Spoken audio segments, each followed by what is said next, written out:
What is the difference between white and black, really?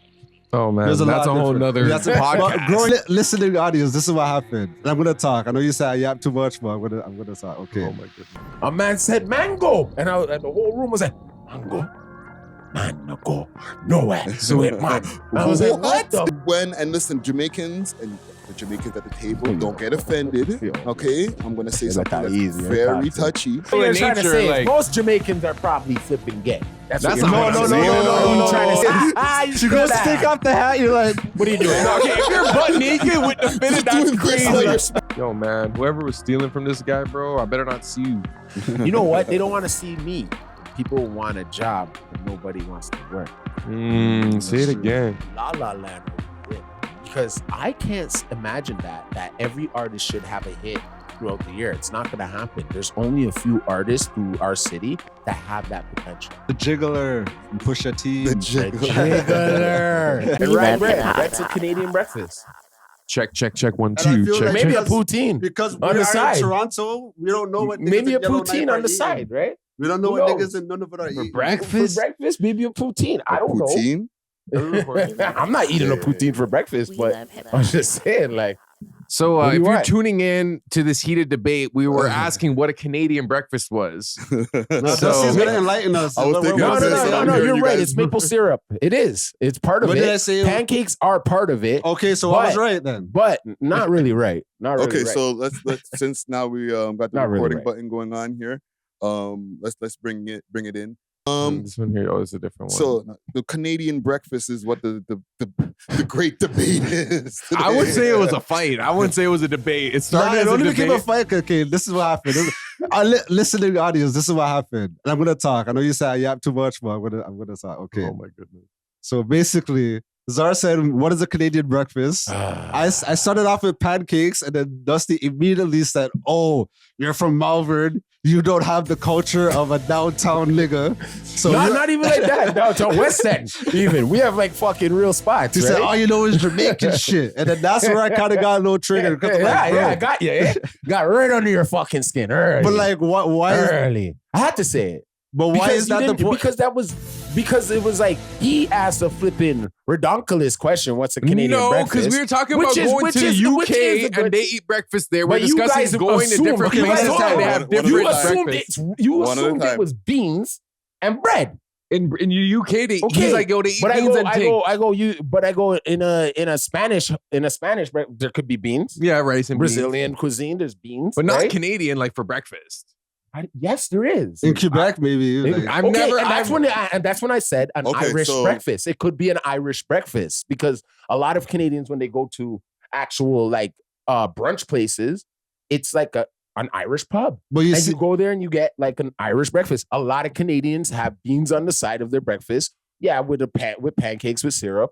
Right, maybe in like Yellowknife and Nunavut. It's I've never seen that. No, you're wrong, bro. That's how I know you're not culturally there yet. You're not culturally there. I have seen in Toronto the beans like offered in the restaurant. And I'm like, thank you. But you guys are more tapped into white culture than I am, so I could give you that. That's why I said I had to put you from where you're from, my nigga. You were around maybe a lot more black kids. So like no, let's be real. No, I'm saying now you guys are more tapped into white culture and stuff. I've always been. What's wrong with what is the difference between white and black, really?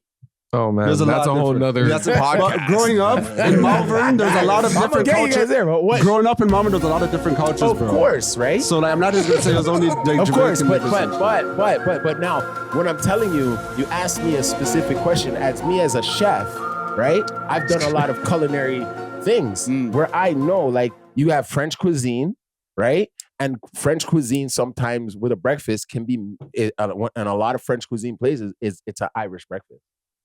So let me stop French is Irish. Yeah, search this up. Irish breakfast. Canada is a multicultural place. But as a Canadian youth, take from other cuisines and we make them ours. And we're from the United Kingdom too. Like Canada, we're from the United Kingdom. Monarchy. So I'm like the pudding, the beans, and all that. That's but Matt's already doing that. Have you ever been to a Jewish breakfast? Have you ever had a Jewish breakfast? Matt's already doing that on the regular. Matt's having pancakes, eggs, and some bacon. That's some broke nigga shit. No, but when you go to X-Smart, you got the house, you got the home fries. I'm fucking with you. I'm messing with you. Jake, pull this up I gotta on the mess screen with here. So an Irish breakfast, once upon a time, once called a full Irish, is a hearty old school morning meal meant to keep you full for hours. So it's rashers, Irish style bacon, thicker and meatier paws than North American bacon, sausage, usual pork, black pudding, the savor. That's nasty. White pudding, eggs, fried or scrambled. Fried tomatoes, mushrooms, baked beans, very common. Even if debate, it's listening. It is listening, bro. Why would it say that? Even if debated, toast, or soda bread, right? Tea. Yeah, that sounds like a Canadian breakfast, to be honest. No, okay, wait. Okay, I'm gonna be honest, okay? Because if you're going to school on a regular day, you're not having a full breakfast spread. Like, what is the daily Canadian breakfast? No, but these are just all of the different list of things that be on this. Man's are having black pudding, white pudding. It used to be Timbits. Now it's Timbits, probably. Meaty sausages. Like man's are having. I don't know what you guys be having. Man's aren't having that for their breakfast. But and I grew up with all kinds of different Canadian youths. Bro. You're not having like a hearty breakfast on like a Sunday? Dog. No, bro. Okay, so let's take it to 2026. Okay, I guess so. The average modern person. What's the average Canadian breakfast? So we can get to an actual topic. The average kid. Like, what do Indian mans eat? No, I'm Canadian, meaning like multicultural of any type at this point. I think if we're gonna look for like a fundamental, like everyone consumes this breakfast. Yeah. Well, I don't eat cereal anymore because like I'm not a youth. Exactly. But like toast. Hold on. You gotta be a youth to eat cereal. Definitely. Yes, definitely. bro. Big man are not. There's big man talking about broke cereals. shit, and you talk. Come on, bro. There's big man cereals. We're not talking. What man's in their 40s and not eating Fruity You're supposed to Pebbles, graduate to oatmeal. Eventually, you're supposed to graduate from cereal to oatmeal. Fam, you start your day with 40 grams of sugar. Fam, you could eat a raisin. Okay, if you have multi-grain cereals, then that's fine still. Yeah, like, oats and stuff like that cereals with cranberries and blueberries inside. Yeah, and strawberries. That's guy. fine. Gotta be What, oatmeal or cereal? Sometimes I'll mix a little bit of oat. I'll have oatmeal. But man's are drinking milk. Can I flip and talk? Okay, go. Man will like. So now you know how it feels. But go. No, I don't. No, I don't. And then mans will put a little bit of Frosted Flakes in it, just to, you know what I mean? So, sometimes when I'm bored. Maybe Frosted Flakes has a big man is crazy. But I'll make sure there's my strawberries, my blueberries. You know what I mean? Some fruits in it. Yeah. I would say, okay, maybe I won't say cereals for youths, even though I do believe that. But if you're an adult and you consume cereal, that's on you Friday. I know you be eating. I'm saying, like, if I go buy a box of Raisin Bran, I don't feel like I'm taking it back to the back of the days. I'm just getting my fiber. Maybe that is Canadian. What kind of milk you drinking with it, though? But I won't put it on the cereal has to be the Canadian thing because I think that's just a North American. I feel like eggs in general. Yeah, you know, because some people don't eat pork. You know what I'm saying, or consume. True, you know what I'm saying. So you can't say bacon or sometimes I have turkey bacon. Yeah, nah, but bacon is like in America they be calling regular bacon Canadian bacon. So it's like bacon is supposed to be our thing, fam. When the freaking homie, or I'm not gonna call him the homie, the Mayu was dissing me the other day, and dissing What's the Dirt. He was using he was like calling us Canadian bacon. Yeah, we are known for that. But I'm just saying, like the average, because a lot of the Indian mans, they don't be eating that either, or like the Muslim population. If I could step in for a moment, mans do a substitute. Like I don't eat pork bacon, but I have chicken bacon. Mans have turkey bacon. Yeah, that's why I asked you, have you ever eaten a Jewish breakfast? It doesn't consume breakfast? pork. It consumes of beef bacon. Okay. Right? So a lot of times when I'm consuming any type of bacon, it's steak bacon, beef bacon. Can I ask you guys a question before we get to our topics? Because like I don't want to spend 10 minutes on breakfast. Yeah. Why are we saying consuming? Enough eat, not consume.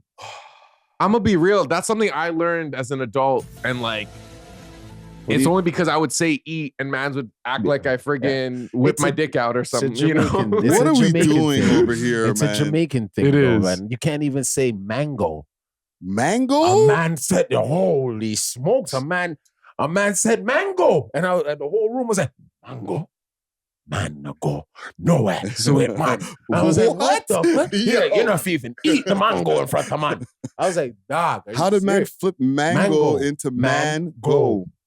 Oh I don't think it was probably like it was crazy. If he was gonna eat a mango, then that sounds kind of crazy. It was crazy because but if you just say mango, I think that's fine.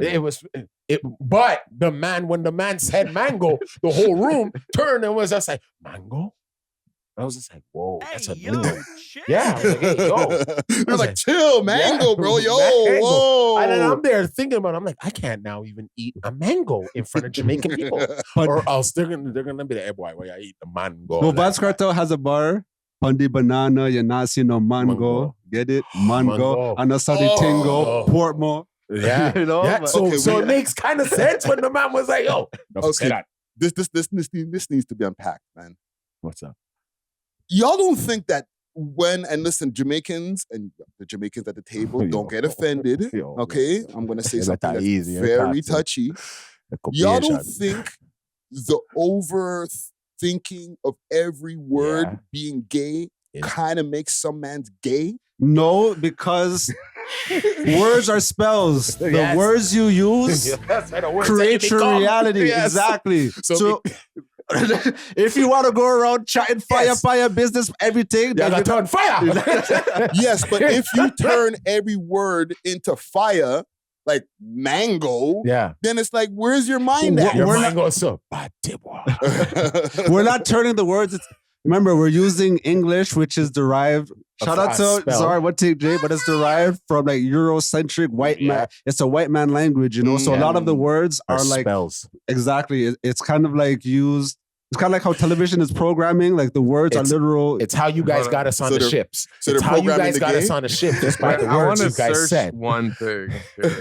What are you looking up there? Etymology of the word mango, because I'm gonna be real. English is a language, like a fusion language. It takes from Latin. It takes from German, right? So it's like, I feel like you guys, because you guys are thinking in English, you might be like, oh, man goes, so a man goes. But like, you know what I'm saying? It's just like, bro, but like, that's not, look, the English word mango comes from Portuguese manga, which was adapted from South Indian languages like Tamil, Mankai, or Makai, meaning mango fruit, or Malaya means mana. But see, like, which even fruit. But like, you know what I'm saying? So it's like, I don't know. I feel like sometimes it's a reach. Sometimes it makes sense. I find it funny when it's like, they're just like, oh, me not eat fish. It's like aquatic creatures. You know what I'm saying? Around. That's what you have to call it.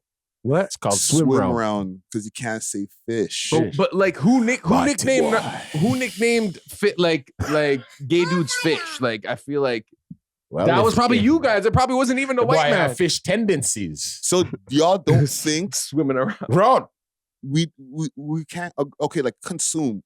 We're gone too far. Yo, Biggs, we're gone too far. Yeah, I know, but like, you're consuming. We can't speak regular like words because every word, like, and the New York guys kind of do it too with the pause thing. Yeah. And we kind of adopted it. Yeah. But it's like we can't use the language without thinking every word that's coming out of our mouth make us gay.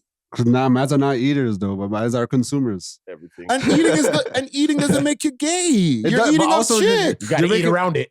But like you gotta eat around it. That sounded gay. You gotta eat around it. You see? No, but how is the word eat gay? It's not gay, but not only do the Jamaican mans stand on the hill of not being fire, but they also claim to not yam pokes. You know what I mean? Well, so like the eating is more so like eating the pokes. So like, but that's you guys sexualizing a non-sexual word.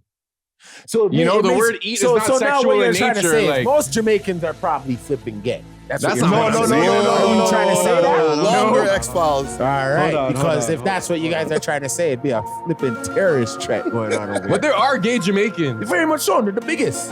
But okay, back to what you're saying. They're like old Ross Bumbleclot. I think he's Trini. Or he's I think he's a yardie still. I can make a phone call still. You can make a phone call. And his name has like Jamaican words. If I tell you what the people say. But you hear what I'm saying with like the sexualizing of like non-sexual things? Yo, I'm not gonna say all, but a lot of Jamaicans sexualize everything, broski. And that's just the culture, you know what I mean? Like, it's a very liberal, look at the dancing, fam. I know they're gonna say, oh, it comes from like African dancing and spiritual and stuff, but bro, man, them are grinding and gyrating and stuff. Like, bro, when I grew up, Pasa was running in my crib, like as background, fam. Like, like cameraman going up under the skirt, girl them showing panty and pum pum and bati and and I'm like 7 years old watching. Yeah, watching it. I'm going to the school trying to wind up on the girl them and stuff, like just recreating what I see. So I think the Jamaican culture was very sexualized, and I think it comes from like colonization. But like 100%. when they used to have mans like fucking up the girl them and shit because Jamaican mans are well endowed, so they probably use the Jamaicans to, all right, you guys. Generalization. No, but Jamaican they would have like breeding farms. Just the whole Jamaican culture across the board. Well, I'm just speaking just freaking all tripod ass niggas. I don't know about Asian niggas. You have to speak for your own kind. You know what I'm saying? It's not just the Caribbeans across the board. All Jamaicans. But to be honest, long dong ass. It might be Caribbeans in general. Because if you hear the soca that's coming out now, the Caribbean niggas are wilding. It's like, I want to take my hand and put it in your pussy and put it in my mouth. I want to wear you like a scarf. Like, bro, mans are wilding in the songs now. I want to wear you like a skirt? Like a scarf. Yo, okay. I got a free topic. We were all off the big up the Jamaicans, though. Yeah. Watch what you guys say about us. And the whatchamacallit, the breakfast. That started off as an argument, but we got somewhere. Homophobia brings people together. We got over it. And we got a title over here too, Mango. Mango. I got a title over here for this free topic.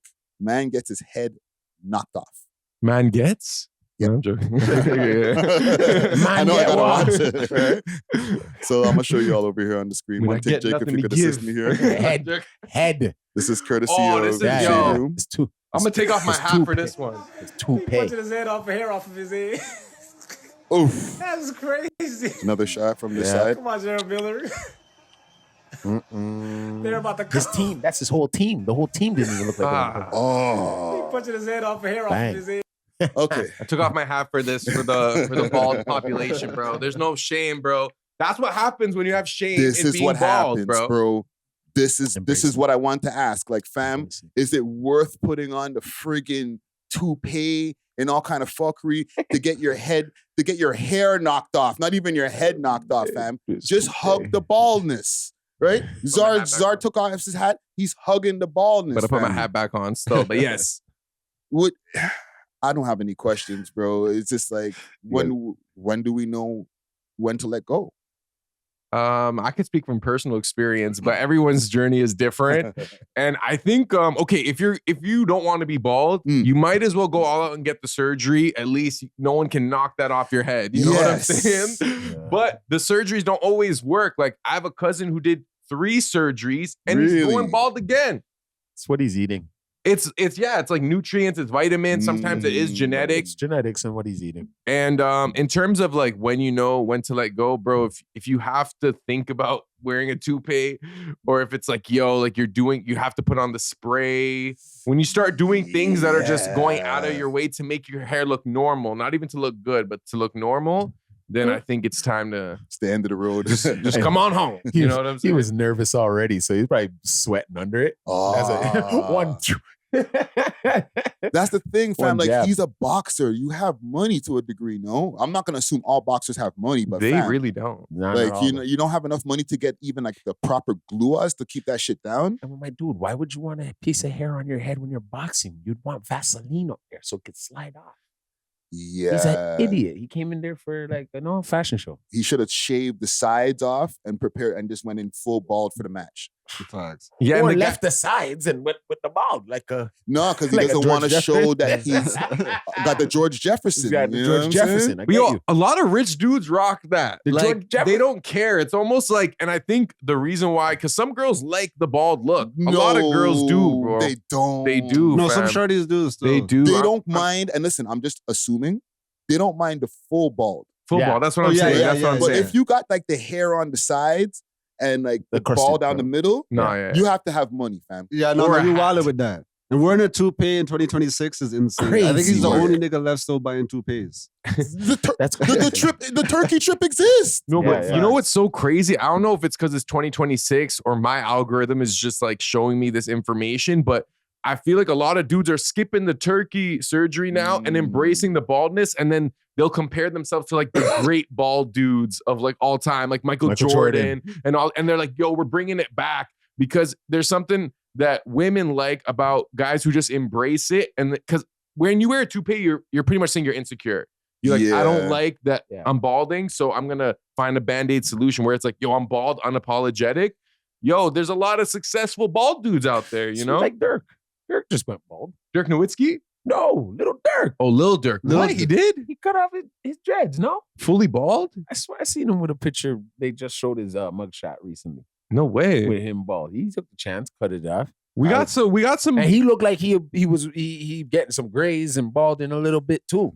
I remember male pattern baldness in the 90s. Well, like I was born in the 90s or whatever, but like I feel like in the 90s, like bald niggas was kind of popping type shit. Like like Morris Chestnut, Tupac, Michael Jordan. Yeah, you know what I mean? Yeah, but you guys are all talking about completely bald guys.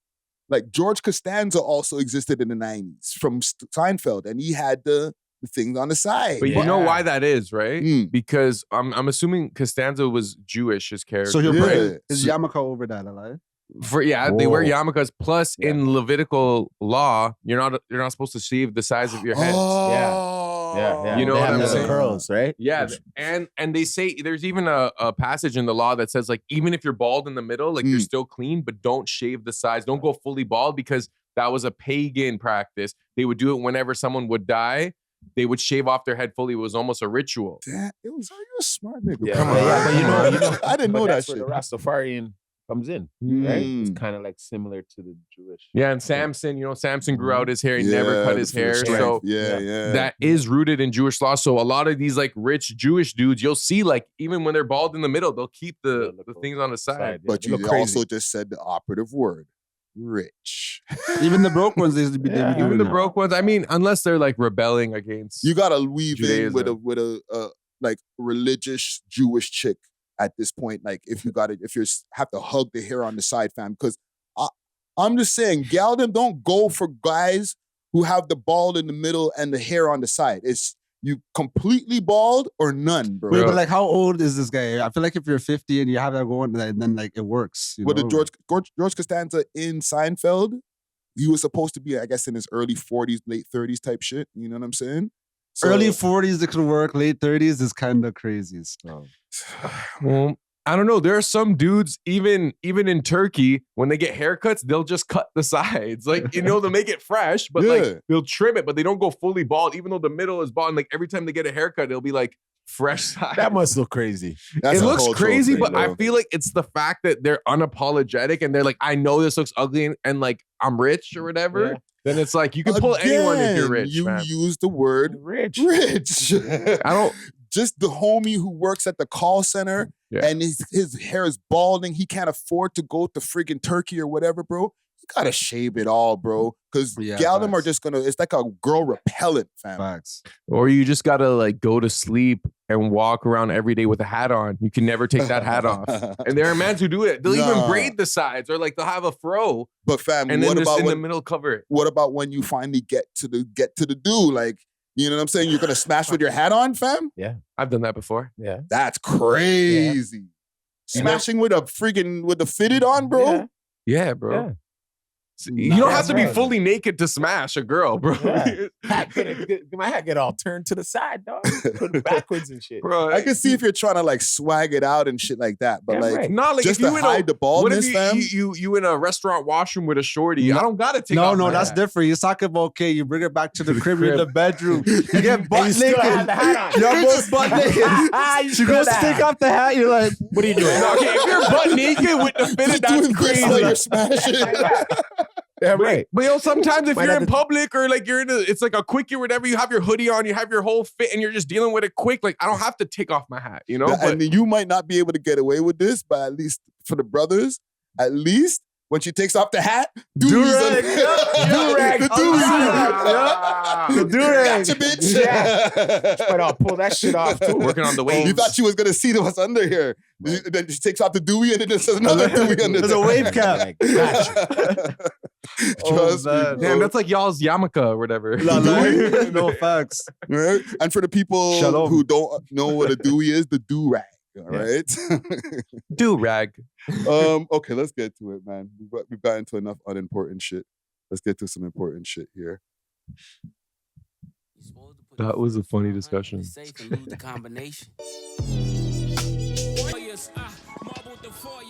I know somebody got the houses surrounded. I'm saying the jokes write themselves, man. I'm sorry, man. Allegedly.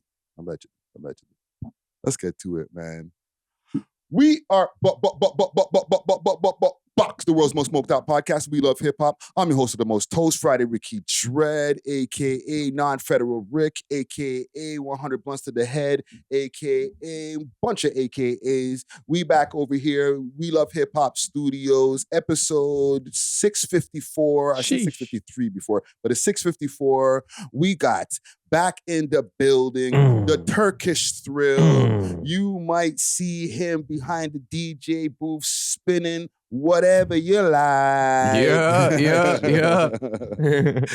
All right. Content creator extraordinaire, DJs are in the motherfucking building. Yes, sir. DJs are, a.k.a. Burrow Sound, a.k.a. Young Shawarma, a.k.a. Cheeseburger, a.k.a. Zarly Kirk, a.k.a. The Ruiner. Back at it like a crack addict. With the Fantastic Four in the building. Let's go, man. Who is this guy? That Matt Sundin? Black Sundin? It's the virus, right? That's a mod jersey, though. It's a virus right now. You know what I'm saying? And speaking of, we got back in the building, the hip-hop thrill. Damn. You might see him in your studios. Oh, yeah, for sure. Doing his damn thing. You might see him over at his business counting the riggedy racks. Yoey. Okay, you might see him on your YouTube screen, you know what I'm saying, with that yoey. We got Dusty Wallace back in the motherfucking building. Let's go. Yep. What's up? What's popping, brother? What's popping? You guys welcome good? Welcome back. Thank you. Gratitude. We got also sitting next to him, the shit disturber himself. You might see him debating upon these YouTube streams. Active. Getting the whole city crazy. You might see him also on your social media screen, turning it up, giving all the dance hall hits. Okay. Dance hall DJ extraordinaire. DJ Natural Wave in the motherfucking building. Let's go, man. You already know, another pod, another day for Destiny, you know what I mean? Now that's someone crazy, ready to turn it up again, you know? You was looking for a rhyme with that. You like another pod, another god. Do the rapping to the rappers there, brother. But before we get into anything, let me salute to the sponsors and stuff like that, and then we can get into what we got to get into. Starting with Exotic Hot Pot. From high grade strains to authentic grabber and all the rolling essentials. Exotic Hot Pot is about elevating your smoking session in true 5-star fashion. If you want to get them or get delivery, hit them up on their Instagram page as Exotic Hot Pot, or you can find them on their website, exotichotpot.ca. Give me a second, get some water.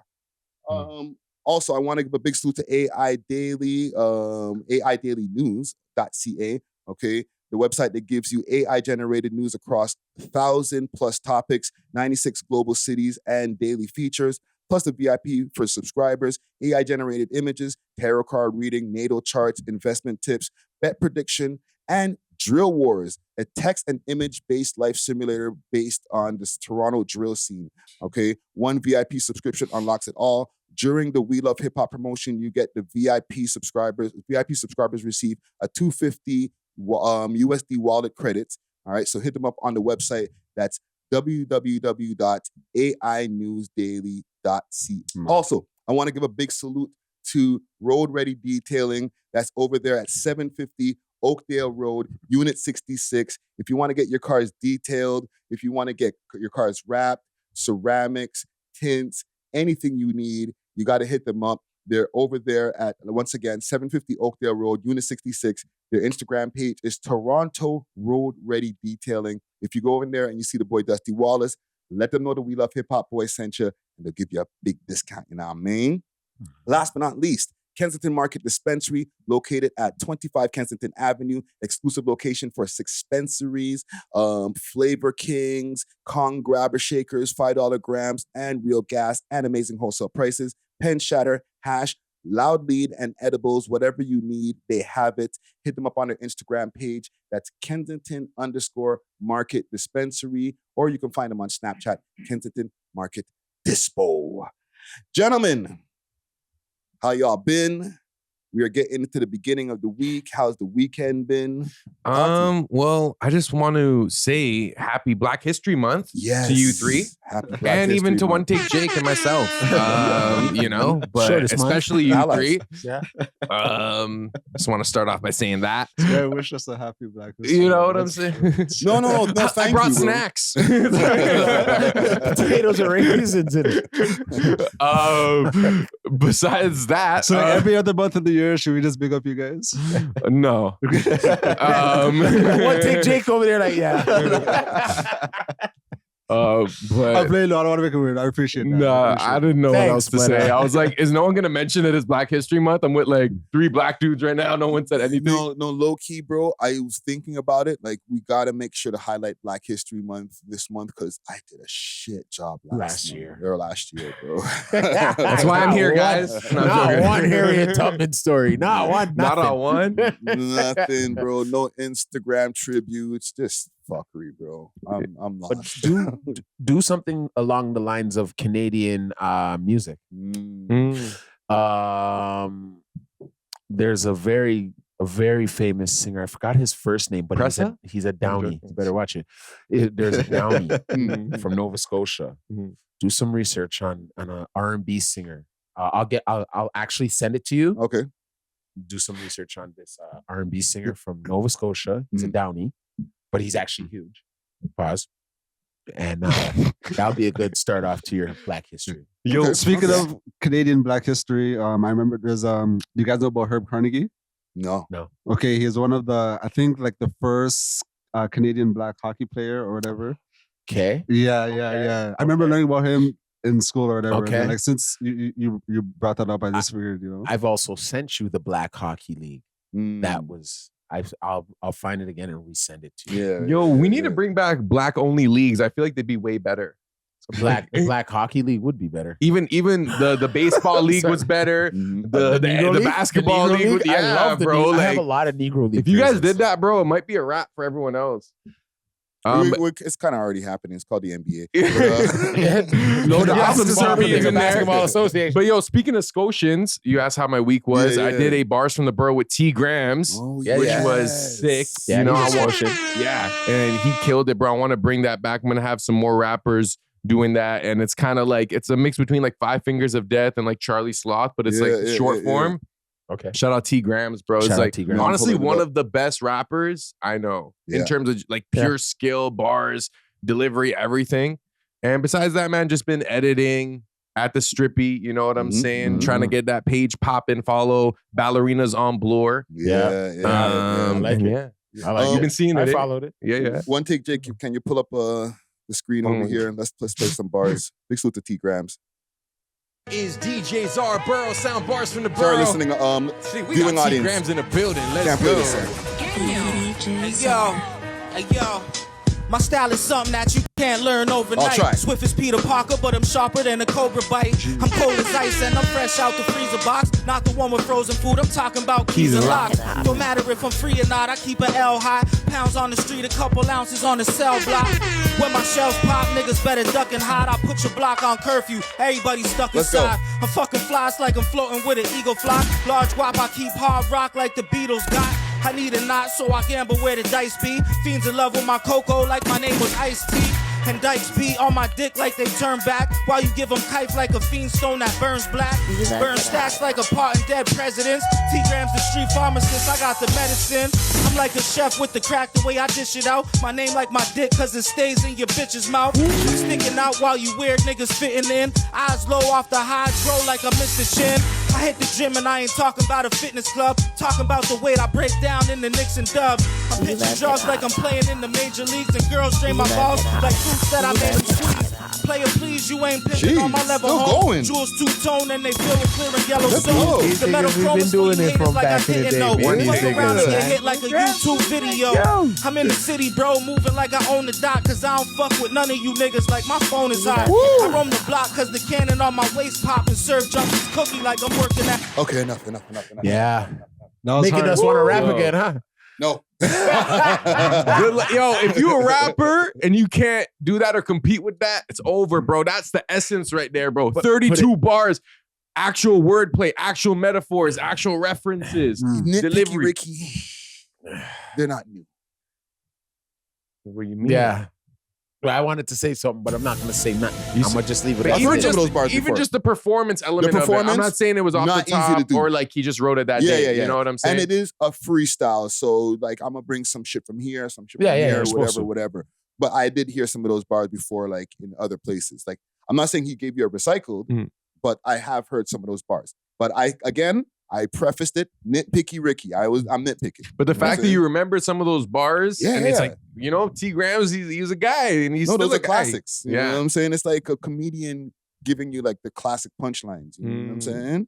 But yo, salute to you. Salute. Yeah. Dusty Wallace, how's your week been? Man, you already know me, man. I had to, get rid of a lot of staff. But it feels good. Whoa. It felt good. You know what I mean? And what's your like process when it comes to firing someone? Like, do you pull them aside or is Get it like the a text fuck out. message? That's it. One sentence. might also catch you stealing something and probably put your hands down on the table. Oh, so like physical. I get weird. All Can't right. just steal from a nigga like me, man, and get away with it. You know what I mean? Yeah, I know what you mean. Yeah. Allegedly. But then, besides that, yeah, business is good. Let me call off the man. Wait, so y'all hiring right now? No, I'm not hiring at all. I'm in the position where I'm more hands on and doing it myself. So you'll actually get the real ceramic coat from me. Okay, You know what I mean? I read it. Right? So yeah, that's me right now. Yo, man, whoever was stealing from this guy, bro, I better not see you. You know what? They don't want to see me. That's what, like, they don't want to see me, right? But it's part of the business. That's why you have cameras. You know what I mean? To watch people steal from you. You know what I'm saying? That's really what they're for. But you're putting people in a position where they can feed their families, where they can build themselves, and then that's how they're doing you. And it's like, bro, like I you know what? That's okay, because then I look, because it's still mine. You got to go out there now and find something of yours. You know what I'm saying? Exactly. See, people want a job, but nobody wants to work. Say it again. You get what I'm saying? Yeah. See, me, when you have the blessing that I have right now, a lot of people will look at it as like, oh, he can either get another one, or I don't give a fuck about his shit. So when you, It's not mine. It's not mine. You see, like how you have We Love Hip Hop, you have to be here. The one time you weren't here, it was me. That could have went sideways. It was tough. It was kind of sideways. It was literally sideways. It was. We're getting calls from the landlord. Like, it was such a shit day. Yeah, bro. All right. Now it's just like when I'm not there. Same shit. You know what I'm saying? So when you have the hands on to your projects and to no one can control the destiny. And I promised myself before, no man will have my destiny in the palm of their hands. Yeah, ever again. You get what I'm saying? Nice. So me even trusting somebody to help run my business or anything of the sort is like a suicide mission for me right now. Yeah. You know what I mean? Yeah. That You want to get a job done? Best person you to do it yourself. Yeah. You want to never send a boy to do a man's job. Real talk. You real understand? Talk, real talk. All right. DJ Natural Wave, how's your week been? I got fired from Dusty's. Long time.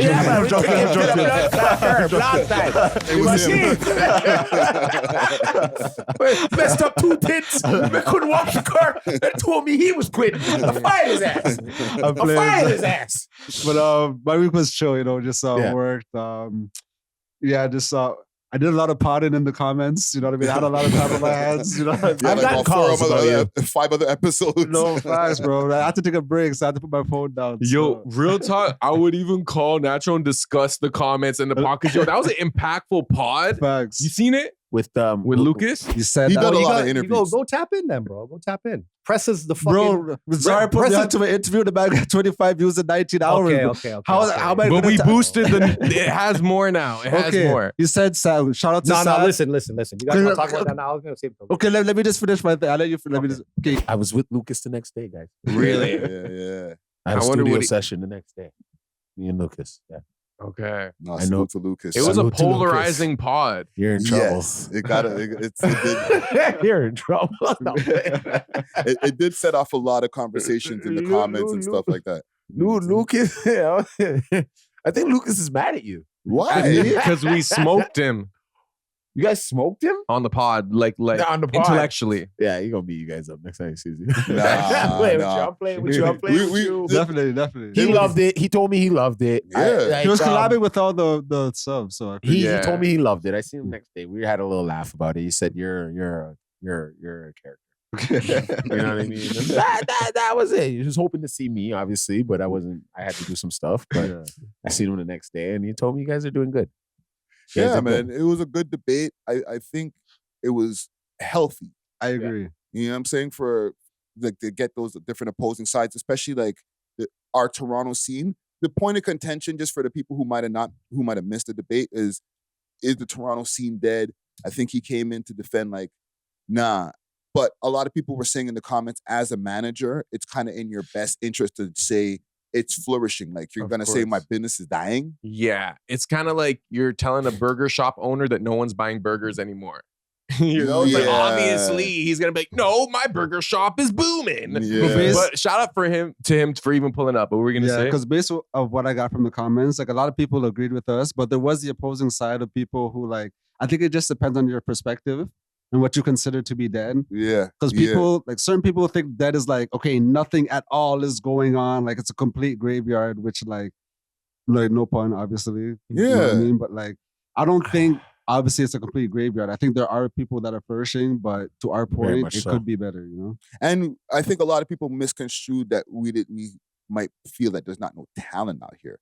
And when I think in the time that we were having the debate, and even before that, as this whole thing was starting to erupt, we were saying, no, there's mad talent out here. There's Exactly. mad talent out here, but it just, it's just not there. You know what I'm That's saying? what Where actually, it used to be. That's what actually makes the scene dead is the fact that it's not for a lack of talent. It's the lack of general interest in the scene compared to when it was thriving in 2016, 2017, for Yeah. example. You know, that's what I think. And I think, you know what? I think it kind of like lit a fire under some people pause because I think this is the year that we're going to see a lot of Toronto artists kind of pushing forward. Yes. And I feel like it might even to be to prove that the scene is not dead. You know, like I feel like in some Yeah. ways it might have motivated some people to be like, yo, it's not dead. Yo, I'm gonna drop something right now. It's gonna be fire, you know? Yeah, and we have to keep in mind that these mics are loud.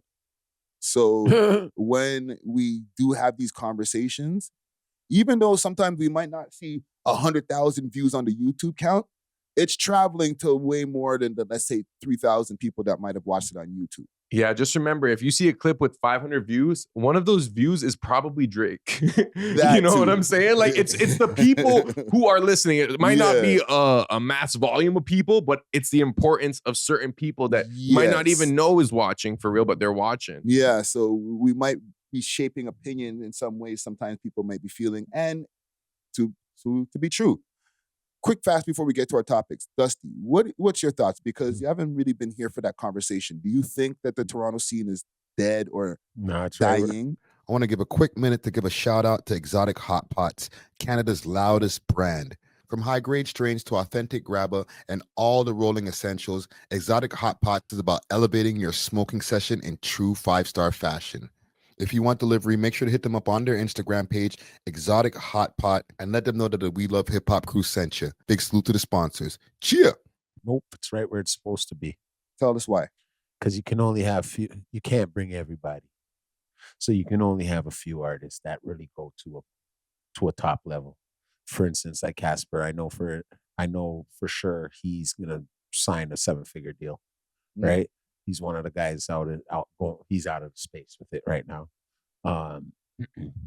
I could name a few others. I don't want to really give away what their deals are going to be right now because I am around certain people. Nah, man, it's about to go. But compared to, let's say, 2018, when there was bare people that was like dropping music and getting mad views. Because I'm not talking about the guys, because the one few guys that are doing well, we never said that there wasn't. We were just saying that at one point in time, there used to be like 10, 15 guys that were doing well. But those 10, 15 guys aren't as good as the last 4 guys now that are in our visuals every day. Yeah. Gotta weed out flipping fake. Those guys endured. I want all the fake out of here. Don't say fake, because some of those guys were like, because some of those were fake views. A lot of people were in that era were buying their flipping views. Come on, bro. No. I don't think so. No.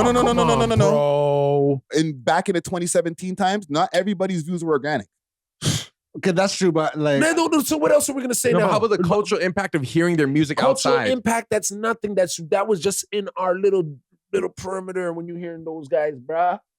Not like nigga in China knew about him. Okay, so when we had like Griselda Blanco come outside and all those tracks, those are bigger records. I had A&Rs calling me from LA talking about those guys.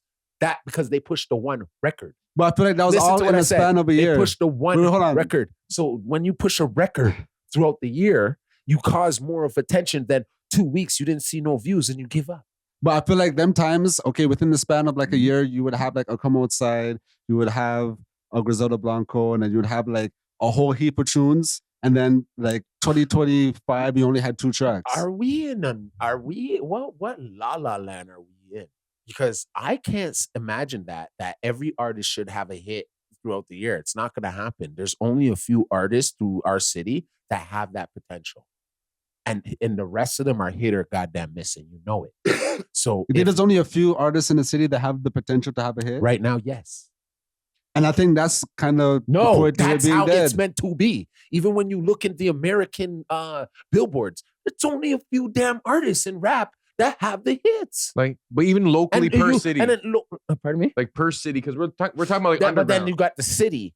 There's always a top main artist in the city, and around that is a bunch of guys trying to get up out of the crab's bucket, bro. Right?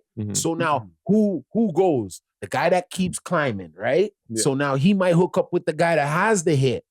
That brings him a little more light. Boom. So he's a bit out of our city now. You know what I mean? But then the rest of the guys are still working. What happens after 5 years of you working and you're not at the top where Casper is? You're going to give up, dog. You're done. Where is that guy now? He's nowhere. You get what I'm saying? Okay, so no. So what you guys are expecting is the guys from 2018 should still be around here in 2026? No, that's not what I'm expecting. That means we're letting every cocksucker in the game. It can't happen like that. There's not enough room for these guys. You know what I'm saying? And if we want to represent Toronto properly, I need half of these guys who were paying for views back then, half of these guys that don't have a clue on how the music business goes to get the fuck out. Points are being made still. Because, the saying goes, the cream rises to the top, right? Thank you. So now, after all of those years of having all of those rappers, besides also us being a self-imploding or whatever, self-eating snake, because like we fucking killed off half of our own rappers that were like really getting to the top. You know what I'm saying? Yeah. R.I.P. Smoke Dogg, R.I.P. Houdini. Those guys, if they were still alive to this day, Bully, right? If they were alive to this day, probably would be in the top conversation. You know what I'm saying? Okay, hold on. Then there probably wouldn't be the guys that are right now. Like maybe there wouldn't be a 100-band plan. No, because hold on. Maybe because those guys would still be those would probably be the guys in control right now. Yes. So you'd have to kind of get with them to get up. But I still feel Casper would be in the mix with Smoke Dogg, Houdini. Bully, for sure. But same with Benji, same with Pressa. But there probably wouldn't be now, because I'll be real. I dig 100-band plan. Right? I dig his shit. I see him going next. Right? Personally, I do. So what I'm saying is, in order for you to go next, you got to make a record with that guy who is there, especially from our city. Remember, if you're really in the music business here, you'll know that it's smaller than a golf ball. I think that's just being real. I think. Okay, I don't want to say the wrong mentality, but I think the mentality I have. Yeah. If those artists were still alive today, I do definitely think 100 Band Plan and Sav and all those guys would still be able to thrive amongst them, and there will be a stronger ecosystem and landscape rather than just like a couple guys running it. And when you say Casper's at the top, I do agree that yes, he is at the top, but if we're considering the top, like. See, are we here to hate on them, or are we here to bring more light to them? No, hold on. Let me just finish my point. Let me just finish my point. He's not hating, though. He's not hating. Let's finish point. Because like none of these songs are touching Billboard or anything. You know what I mean? Yeah, they don't have the money yet. So I'm just saying that like what we consider the top is like bottom of the barrel to like what the real music industry. Of course, it's underground, my guy. That's what we're talking about. So you can't have everybody in the, like, it's so, okay, you have the underground that's just above the mainstream, right? But right, that's the top underground. Let's call that Casper. Anything under that is the Chitlin circuit, my guy. So we can only have three niggas at the top who's of the at the top underground? right now? In our Canadian, there's only Drake. Let's say Tory. We'll give Tory, and we'll give even like a little bit to Nav. We'll give a little bit to Nav. Okay, because he's on a major label. He crossed over. Okay, no, I'm saying the top How many underground. more people do you want to come through that door, brother? Okay, I'm saying the How top. many more? Like 10. Unlimited, bro. We just said that It's not Toronto like that in has New all York. this. We just said Toronto It's has not all like this. that in New York. Yes, it is. It's not like that in LA. What are you talking Who's the about? top rapper in LA right now? Kendrick Lamar, Tyler the Creator, friggin' there's more. Right now, 2 to 3. That's it, bro. The rest are underground. When Okay, wait, hold on. The rest are underground. But LA has pure singers because you mentioned The Weeknd at the top or whatever. But so like LA has pure singers that are at the top right now as well. And like New York has like Fabio Foreign and all these next niggas. Fabio, come on. But these are mainstream niggas though. Yes. And they got the Cardi B's and I guess 6ix9ine. I don't know. And ever so often, a certain group of artists get to drop. And that's it. The rest of your albums or the rest of the artists are, let's call it C-class, right? You don't even know when they drop. You don't even care if they drop. We waited how many years for a Cardi B? I don't think she's C-class. And she's part of the main New York circuit for when it comes to man or woman, the rappers. Right? Well, it's because she was making money elsewhere. She wasn't really... Yeah, I hear that. But now, who's next to be that one guy on the radio all the time? Okay, but From here, who's Casper. next? Okay, now that's all there can be right now. Because even when Drake went through the door, it was only Drake. You had to then claw your way. If there was Tory came next, you had to flip and make a diss, say some shit to get him. Boom, boom, boom. So what you're saying is like they kind of only let one at a time. We can't expect everyone to get through the door at the same time. Yeah, exactly. But like, okay, when you mentioned the top underground where Casper is right now, yes. Why can't there be more people like kind of like in queue type shit? We're all there. It's just that who the hell's gonna get to the top first? Because we're all looking for that one more guy, and that's it. Then the rest of y'all, we'll throw y'all to the bird. Throw you to the sharks. Man said kick rocks. Kick rocks. No. Keep doing your thing, guys. And then we'll wait. But then another 10 years will go by after we see a couple more plaques from Casper, and you know what I mean. He gets to that Drake level. Who knows? Might get the Drake record. Who knows?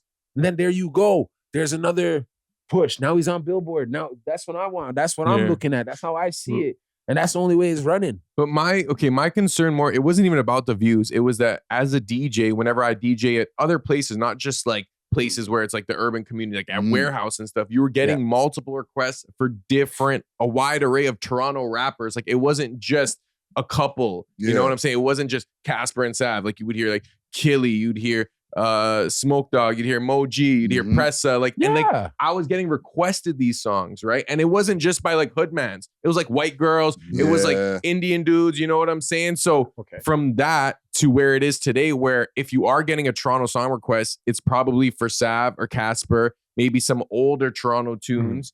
You know, that's the difference in the interest, in my opinion. Okay, but what year was that? 2016, 2017. Okay, and that was the year those guys came out. Whatever's hot is hot. But bare rappers are coming out. Now. Give me it now. This is microwave shit. Give it to me. Put it. Okay. you know, because I do have some conversations about the rap scene. So let's put a pin in this for now. Okay. And get to some other topics. And then we'll circle back to this conversation because I have a whole segment with a list of new artists to answer your question. Mm-hmm. Okay. But let's get to some topics here. Starting with the music I was playing in the beginning. All right. Okay. I was playing some Jay-Z and some Pusha. Your boys. Yeah, they're my boys. Wait a minute, point the finger, dog. Because they got put on the Epstein list or the Epstein list. I don't know, because I heard so the Jiggler, Pusha T. The Jiggler. That guy's coming for you for that one. Yo, so there's these files that came out. There's been some redacted files that came out, a bunch of them. I think like millions of pages they said. Yeah, that like came 3.5 million. 3.5 million pages came out, and they're saying that from 1994, and I'm just going to paraphrase without pulling up this page and stuff like that. In 1994, this woman was kidnapped multiple times. And every time she woke up, she was in different environments in Epstein's homes and stuff, right? And one of the times, you need a letter? Yes. One of the times, she woke up and what's the name? Weinstein and Jigga Man, Jay-Z, was above her doing lewd acts to her. Like Harvey Weinstein? Yeah. Okay. And then another time, and in that same time, like, whatchamacallit, Pusha T was one of the handlers for these people, giving them freaking work and stuff like that. I believe it. Here's the thing. I don't. I believe it's 1994. I believe it. I knew you were going to say that. But I'm more so on Dusty's side. Leave it. Or okay, you say your points first on why you don't believe it. Yeah. And then... Because one, it's 94. So in 94, Jay-Z ain't shit. He ain't going to be at the level where he's hanging out with Harvey Weinstein. He was already rich. Remember, Jay-Z was already a rich rapper. He was already in like the levels of dope and selling and film. Yeah, you know but I mean? to be a rich dope dealer, to be getting to the level to be hanging with Weinstein, like where do you think they be getting their things from? Rockefeller, the name Rockefeller alone. I don't know, man. It just sounds like a lot of conspiracy spiel. And then also Pusha T, he's younger than Jay-Z, so in 96 he would have been like 16, maybe 17. Like, what are we doing here? Wait, how old was he in 94? I don't know. I'll ask ChatGPT. But I feel like look up that movie that Lenny Kravitz's daughter directed. I forgot the name. Zoe. No. What's her name? What's her name? Zoe Kravitz. Yeah. I think I know what movie you're talking about. That's the movie about Diddy and Weinstein and all that. If you watch that movie, that's the same scene out of the movie, my guy. So I'm talking about like, yo, this shit sounds real, doc.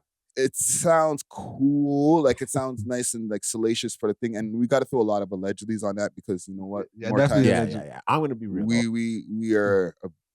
We're a bigger platform than we think. Exactly. Yeah, I'm gonna be real. I'm gonna be real. I don't see Pusha being there. Well, it says in 1994, you know, he'd be 16 or 17 years old if he was born before May or after May, depending, right? So at 16 years old, he was one of the quote unquote handlers at the Epstein party, and Jay-Z, who's not famous yet, was already in there friggin' with Harvey Weinstein having friggin' threesomes. But come on, fam. Okay, I feel like to get into this industry, you know what I mean? Like, people have to induct you in. So I could see like Jay-Z sending drugs to these guys and they'd be like, yo, you want to be a rapper? Like, this is what you got. Okay, we're going to induct, like, this is our plan that we have with the whole East Coast, West Coast thing after the Biggie, blah, blah, blah. Yeah.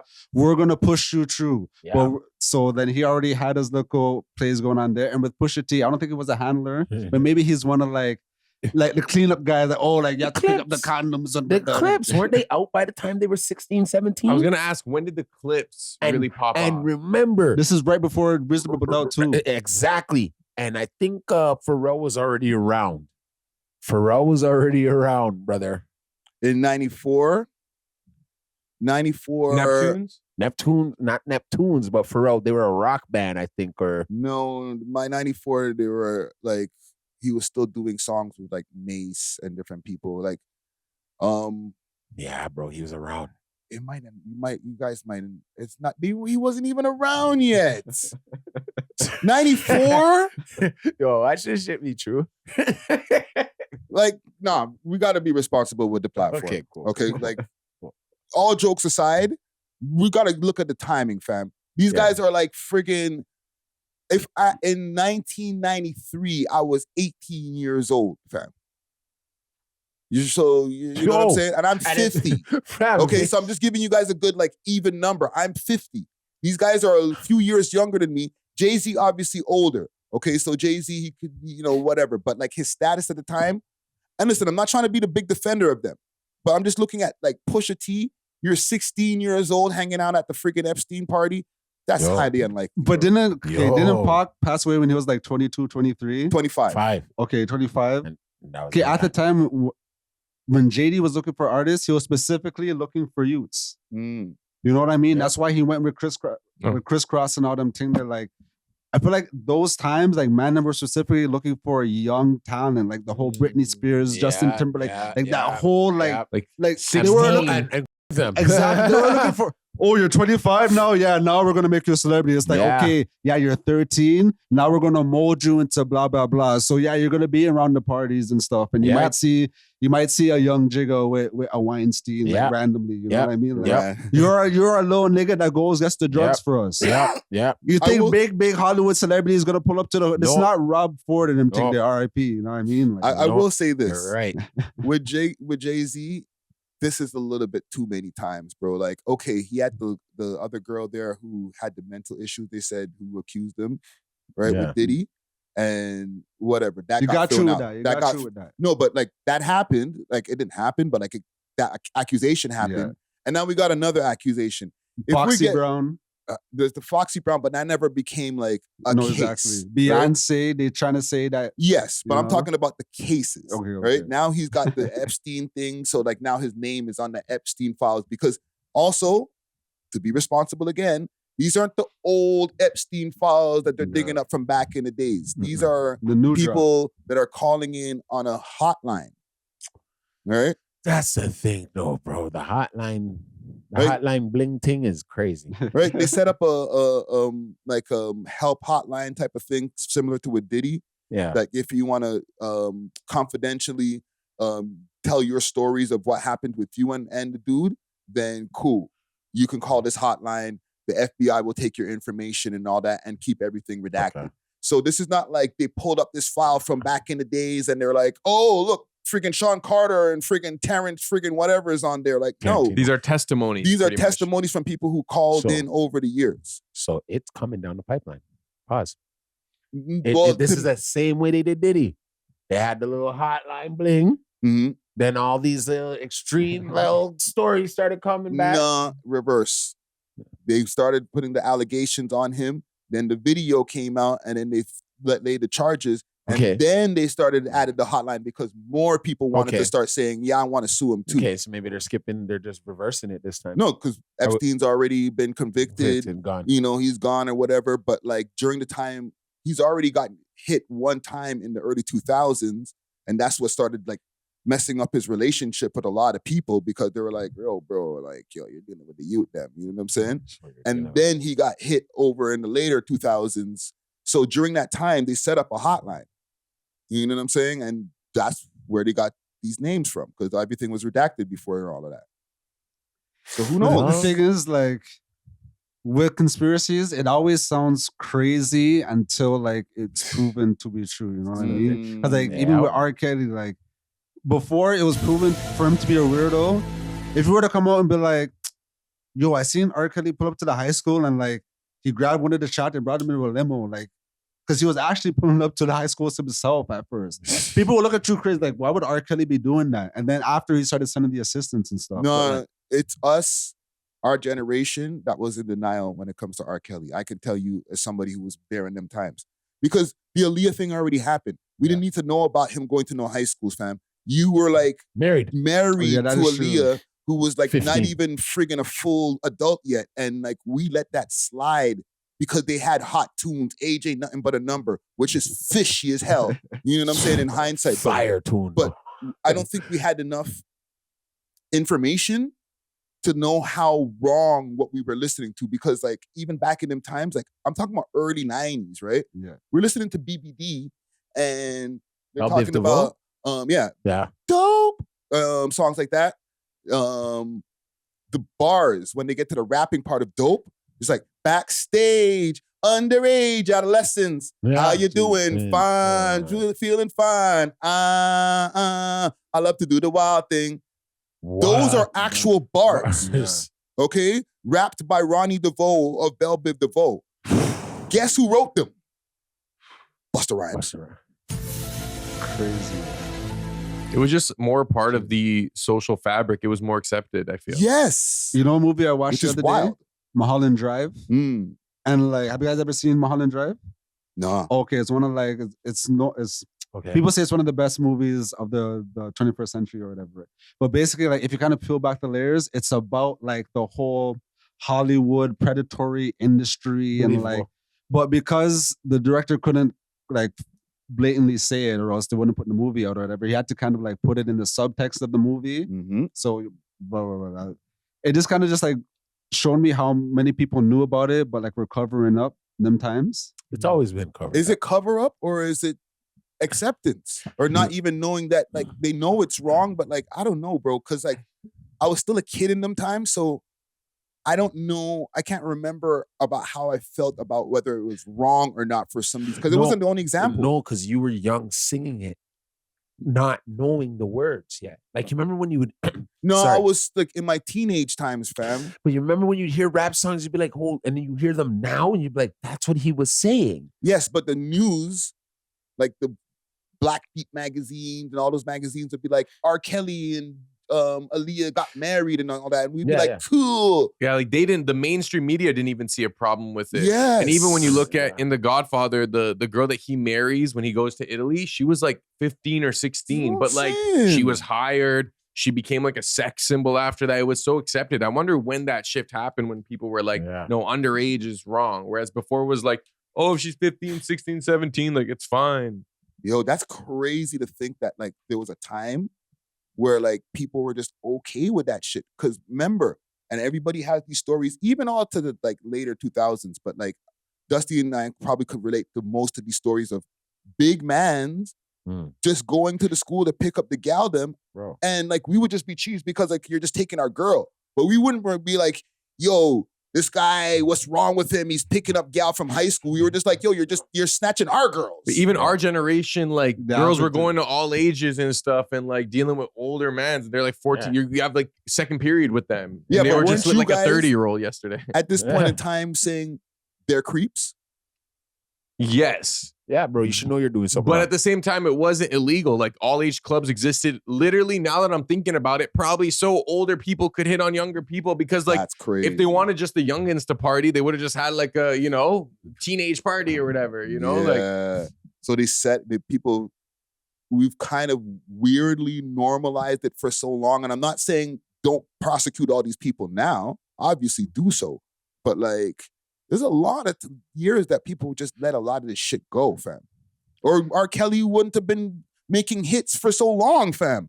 He got caught pissing on the chick. Yeah. And then friggin' he got away with it, said it was his brother. We just compartmentalized it and then kept it moving, stepped in the name of love. It was the PR. There was a hard PR push. Though. And he was such a good singer. So if you're like, talented enough, we'll look past your PDF. Yeah, your like you want to look past it. Yeah. He was like what, like a 13-year-old, 14-year-old? I think she was 15. His Lisa Presley is from that same. Yeah, she was like 15 or something like that. Yeah. That's Lisa Presley. But it was legal in the state he was in, like Tennessee. It's still creepy. Wherever he was.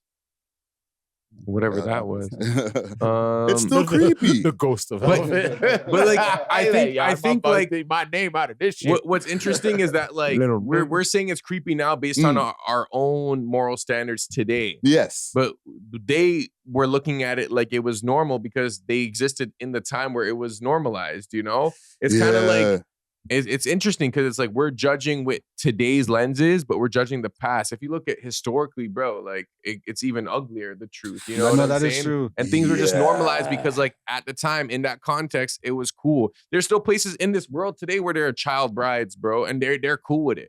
And as soon as she breaks blood, I think before back in the day, it used to be minding your goddamn business. No, that's what you just said there. That break blood shit just made my hair stand up. Like that's nasty. That's work, like fam. in religions, bro. Like as soon as you break blood, fam, like I've been watching I've been watching too much movies, dog. Humans are monsters, fam.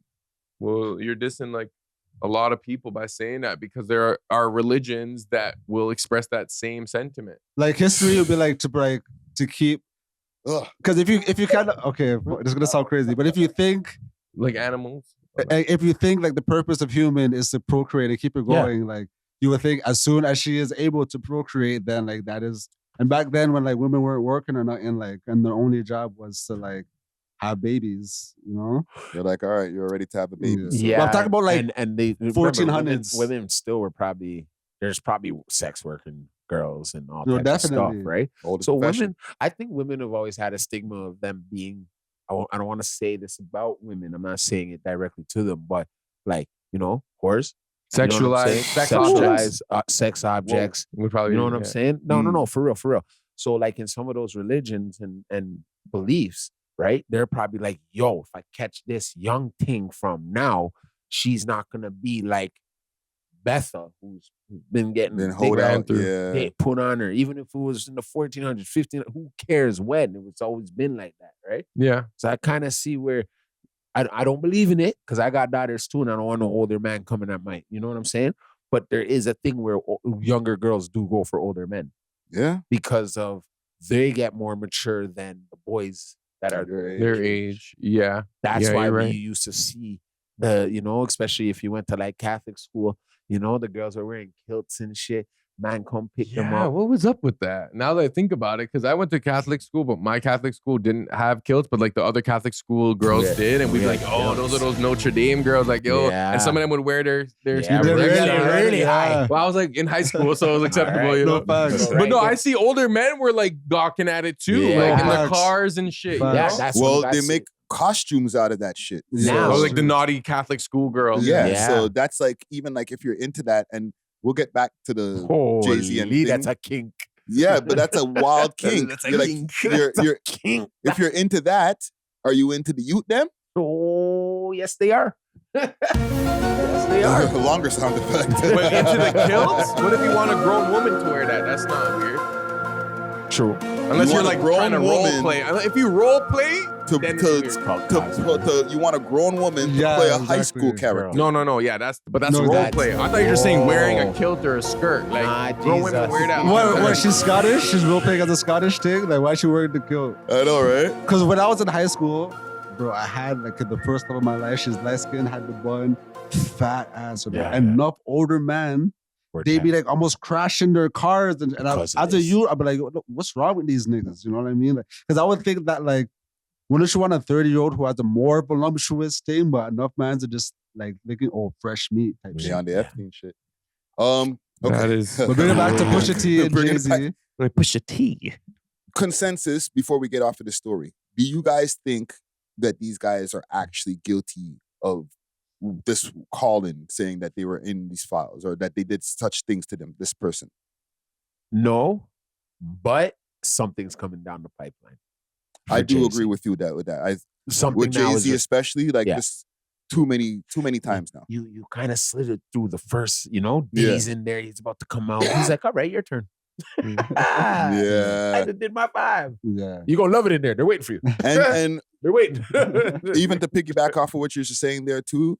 No pause. 50 Cent's on it already. So if 50's on it, he's not gonna try to do something to degrade somebody's character and catch a lawsuit. Yeah. He's like, yo, I might need to make a doc soon and stuff like that. Like, so he's on Jay-Z. Like a few people know something about Jay that we don't know. No. I just don't feel that this is it. DJ Natural, what do you think? I don't think he's guilty of this exact thing per se, but I do know back in them times, like Jewish men were very into hip hop and investing in hip hop and stuff.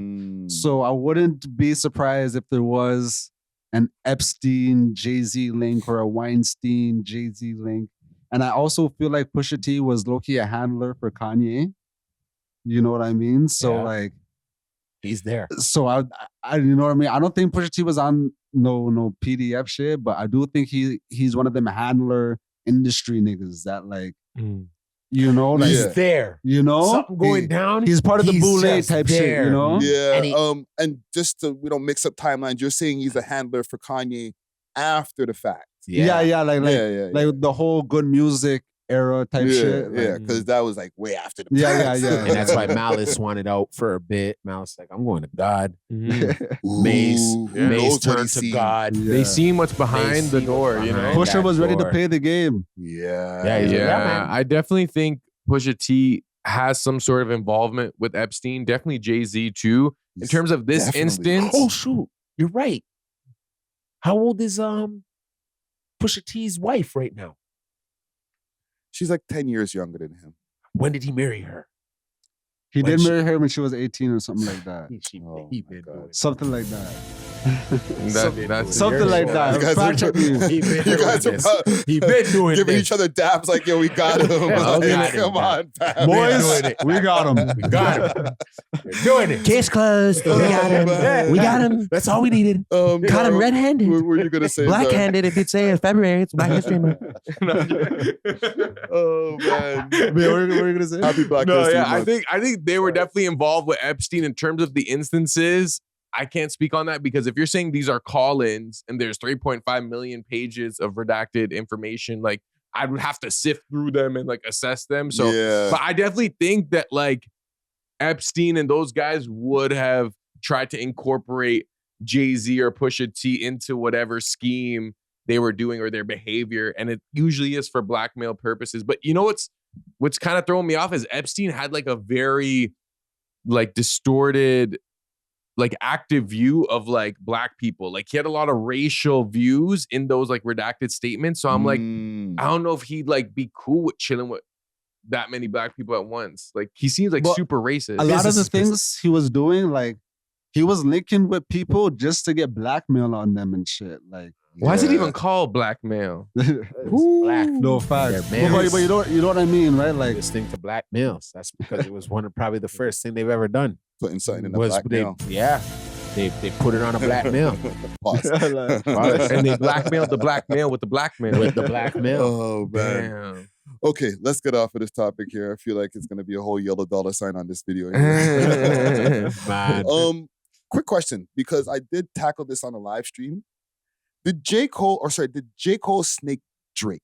Shout out to Kensington Market Dispensary, located at 25 Kensington Avenue. The exclusive location for dispensary, Kong Grabber Shakers, $5 grams, and real gas, and amazing wholesale prices. They got pens, shatter, hash, loud lean, edibles, whatever you need, they have it. Hit them up on their Instagram page, Kensington_Market Dispensary, or you can find them on Snapchat, Kensington Market Dispo.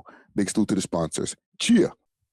Because he dropped his Birthday Blizzard mixtape, 4 songs, right? You got to go on the website, but people can just go on YouTube. And one of those songs, he was talking about Lucian. Yeah. He said, niggas sell their soul to Lucian, which a lot of people interpreted as a Drake bar. Mm-hmm. But then there was another one where he was like, if I said it, then I meant it. If I said it, then I wrote it, stupid. I said, no. If I said it, then I meant it, and I wrote it, type shit. Yeah. So that was interpreted as another bar against Drake. Okay? He's dropping the fall off just now. I'm feeling kind of weird with this, bro. I don't know, bro. It kind of irked me, fam, when I really caught those bars. Like, and I think there's a few more. Why? Because, fam, this guy, we went to war after a war that you backed out of, and now you're dissing him, fam? You think those are disses? Yes. I do think there's disses. I think the writing one, I think that's a scathing diss on top of that. Like, what the fuck are you saying, bro? I wrote like, the shit? Like, no, you're trying to diss the man for ghostwriting like everybody else tries to do, but that was your mans and them, and now you're doing like the bullshit that everybody else tries, fam. You're supposed to be the good youth, fam, and now you're doing dirty shit. Yo, maybe this is the North Kakalaki in him. What is that? You mean white? No, North Carolina. Yeah. I'm like, Caucasian Kakalaki? Never heard Yeah, that. that too. No, but like, could be the white in him. Bro, does that not look like betrayal? Assuming that those are Drake bars, which I assume they are. Bro, He been Drake, betrayed him. But Drake never answered his calls too. Okay. Right? So he's probably like, all right, cool. You didn't answer my calls when I tried to apologize to you as a man. So let me call you out a little bit, see if we'll have a conversation. Now. Yo, I'm in the midst of a war and the world calling me PDF. Don't call my phone, Jermaine Cole. I know. Jermaine Cole. After you slid away. No, don't, bro. If I am drinking, I see that nigga, I'm dashing my shit. Yeah, I feel you. I feel you. Pressing the button. You know what I mean? I feel you. Damn. I feel you, but it's two friends, man. Let them fight it out. I think he's using it as part of his promo run because this is probably the only way he's gonna generate total interest in his project. Like obviously his fans and his niche people, like they want to hear J. Cole, but now it's like he kind of has to use the Drake situation and use Drake to draw like the rest of hip hop to his album. I mean, by dissing him, because he tried it on Port Antonio by being friendly, said, didn't want to diss the bros, and everybody, Natural included, probably shitting on him for that. So what's the solution now? Diss him? Yeah, I mean, because that's people like the drama and stuff. Bro, we kind of listen. Sorry, go. No, what I was gonna say is like, and he's talking about how like, oh, if I said it, then I meant it, but like he dissed Kendrick and then took it back, and that's like, what I'm saying. So I think he's just literally using this to get people to hear what he's gonna say. Literally, they're gonna be like, yo, did he diss Drake on the Fall Off? Let me listen. No, fam, it's actually irking me, fam, because you just mentioned Kendrick, and it literally when you said that, and listen, I'm not invested. I don't know these niggas like that, but it actually made the hairs on the back of my neck go up, bro. Because I'm thinking to myself, fam. You invested. No, fam, like you apologized to this nigga on stage and got everybody in hip hop pissed off at you, but you have no fucking problem dissing my youth over here in Canada. But you're so scared of this guy that you went on stage and ruined and risked your reputation. I think he's scared of Drake as well because he didn't mention him. You don't sound scared of him because he's dissing him saying, you don't even write your shit. He's scared. Nah, because J. Cole, he also said in the bar, if I diss you, you're going to know that I hit you, like I'm on your caller ID. So he's going to be able to say, oh, I didn't diss Drake because I didn't mention him. So like... If he says that wasn't for Drake, he's pussy. Yo, this isn't the only thing. He also like kind of sent a little sub to Jay-Z, the last thing he dropped. Yes. On this whole mixtape, he's talking about, oh, I'm the Michael Jordan of this shit. I'm the greatest. I'm like, yo, what the hell is wrong with this J. nigga? Cole? Yeah, Yes. bro. He went crazy on the mixtape. But at whose demise? Because you're going at fucking the boy on 1-2 songs, fam.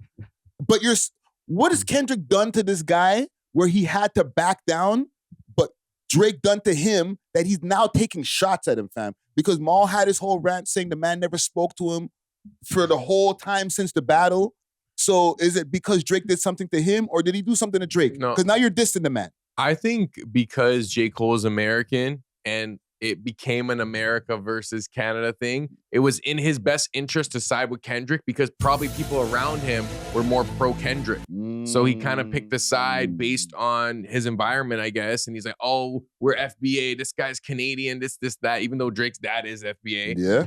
And he stood on code. Yeah. So I think, and now he has, like he said, he has no problem dissing Drake. I won't be surprised if on the fall, he's like, I'm sorry, Drake, I should have never dissed you. Matter of fact, I really miss you. Like, I feel like he's going to go on that. Nah, bro, if I hear any sorry on this fall off shit to Drake after what I heard on this Birthday Blizzard shit, I'm turning it off, fam. And I fuck with J. Cole.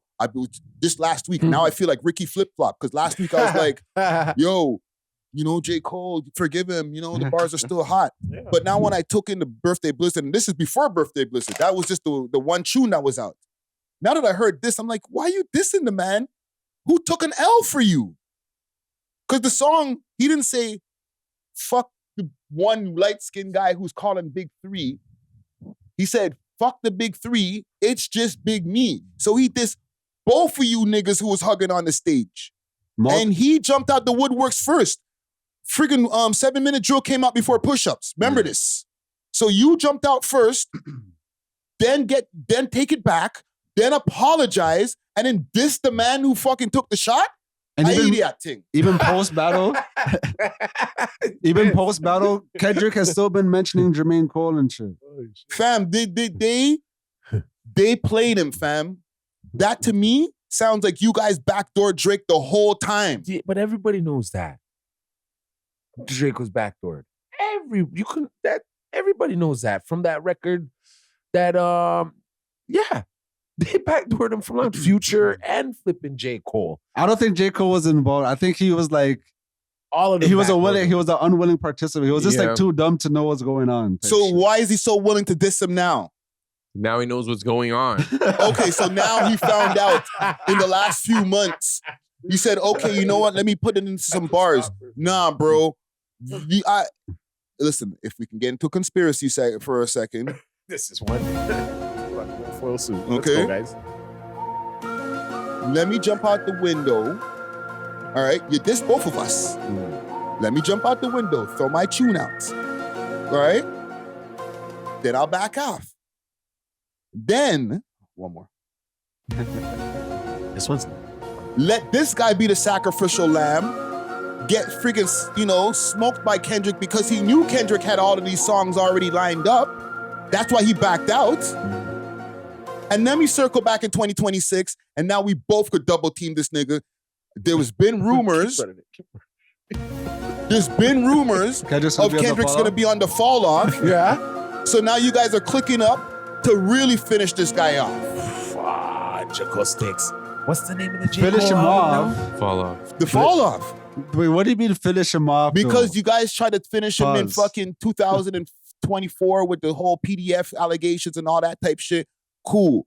Now the same guy that you were hugging on stage don't like you no more. He is the problem. Nah, I don't think it's. If they try that, they're both gonna look corny still. They're look corny now. But I feel like the fact that they're even revisiting the Drake beef is corny. They're like corny. we're But who's past that. they put that on as J. Cole. It's J. Cole. J. Cole. But Kendrick didn't mention Drake in his project. In the GNX, he did. That was right after the thing, though. It's not in 2026, bro. Cool. That's true. That's true. You know what I mean? I wonder if any of them are performing at the Grammys tonight. Ooh. We know Drake's the probably same not gonna be there. Grammys that Kendrick has the most amount of freaking nominations for. That Grammys. Yep. Is Kendrick performing? By the time people are watching this, the picture's already out. Okay, I might even get to use it as the thumbnail because by the time I'm finished editing this, and it's gonna be him holding a bunch of Grammys in his hand. Is he nominated for Not Like Us this year? Or was that last year? No, that was last year. He's not the most nominated this year. What? I just heard it on CP24 on the way here. He is? They're running the Grammys are tonight, and the first person that they put in the freaking as far as the visual is Kendrick Lamar. But I don't think he's the most nominated They this said year. he's nominated for the most amount of Grammys, and the only one next to him is friggin' what's her name? Let me search this. Shout out my nigga Kendrick. One on his label. No, the girl wore all the meat on her. I can't forget. Lady Gaga? Lady Gaga. Lady Gaga. The girl with all the meat on Kendrick her. Lamar and love Lady Lady Gaga Gaga in the friggin' CP24 ad. Shout out my Conspiracy. nigga Kendrick. What do you think about it? Oh my gosh, not even Drake in that. Well, he doesn't mess with he the doesn't Grammys. submit. He doesn't submit. He doesn't mess with the apply. He Grammys. doesn't apply. But okay, go for it. I was gonna say he has 9 nominations. Told you. With 22 career wins. He just needs 4 more to pass Jay-Z 25 and Kanye 24 for most Grammy wins by a rapper. Oh, that's happening tonight. That's tonight. That's happening. If he wins 4, I'm making the the thing thumbnail, is- fam. I'm making the thumbnail. But like, you Showing us can't up. fault a nigga for just having an amazing strategy. He dropped his album at the perfect time where it's like, it's close enough to the battle where he could get his shit off, but it was late enough where he could qualify for not only the next Grammys, but even the Grammys after that, broski. Like, the man did his whole Super Bowl run. Like, this is like, when you kind of just step back and look at the strategy and the game plan that they played, like, it's kind of genius. but who do you think is behind that strategy? Do you think it's just Kendrick and his team, or do you think it's the powers that be?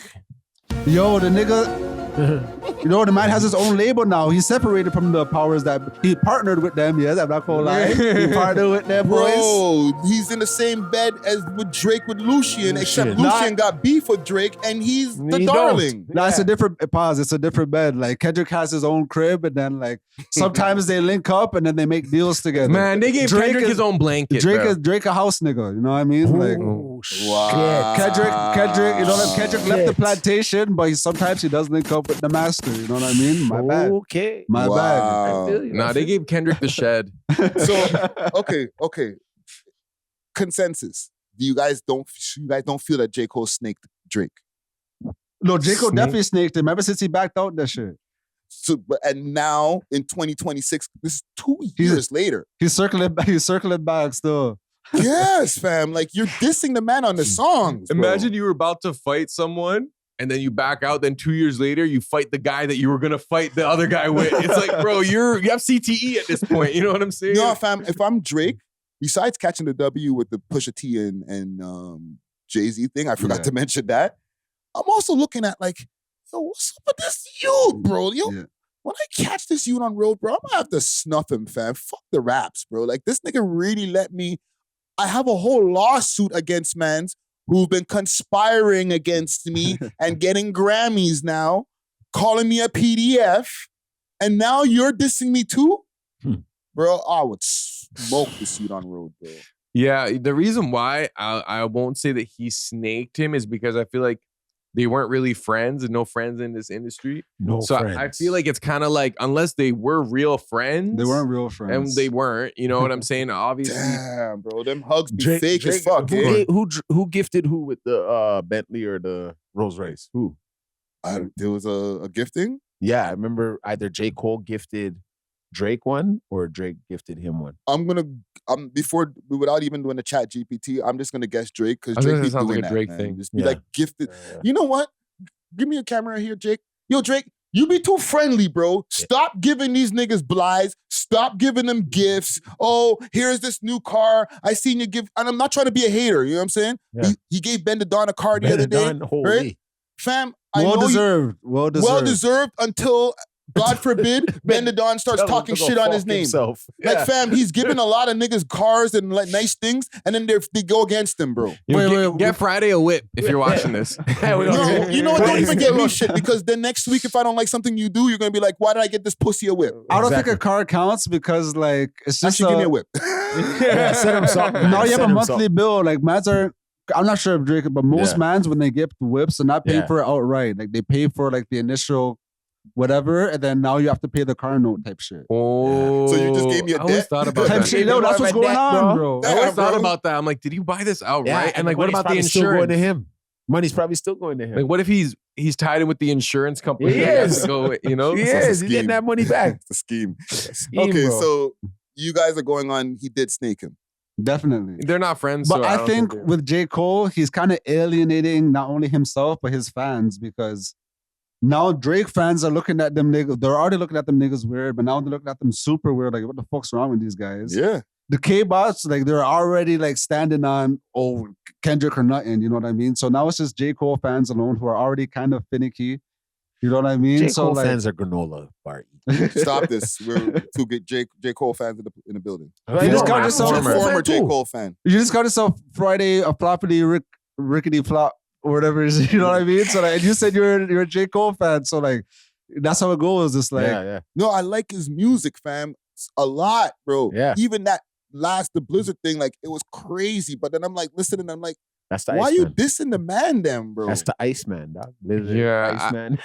I feel like it's kind of like Blizzard, it's a difference between like appreciating someone's skill and then rating them. You know what I'm saying? Like, I feel like I don't rate J. Cole anymore, but like, as a rapper, as someone that like listened to him when I was younger, I'm like, okay, like, yeah, like, I'm not gonna deny that he had his moments, you know what I'm saying, in the playlist of my life or whatever. But like, ever since all that corny-ish and like, I wouldn't say he snaked him only because they weren't friends, but he did betray himself and betray Drake. But like, at the same time, how much do you owe someone in the industry? I feel like it's almost an expectation that you're gonna get snaked. Yeah, and you know, we'll close it, but like that friends thing, because you keep on saying they weren't friends, that needs to be examined. We might need to do a whole segment on what these guys consider friends or not. Because like, if we're just associates, we're just cool, we do good business, then like, you know, like you don't have to be buying me all of this shit. Even though like we made some good money together, you don't be buying me all of this shit. We're not friends. Didn't they buy each other's first albums or whatever? They did all of that, fam. They were cute. hanging together like That's some Bati and Ben. light skin shit. They're holding hands and shit. I buy your album, you buy my album, and we albums. They're friends, bro. They're friends, bro. They came in at the same that was a marketing time. ploy though. That's not friendship. But still, fam, these guys know each other more than they know other niggas in the industry. Because Jay-Z always used to use him against him. Maybe Right? he's still harboring that. He is. Remember, Jay-Z beat up J. Cole one time too, eh?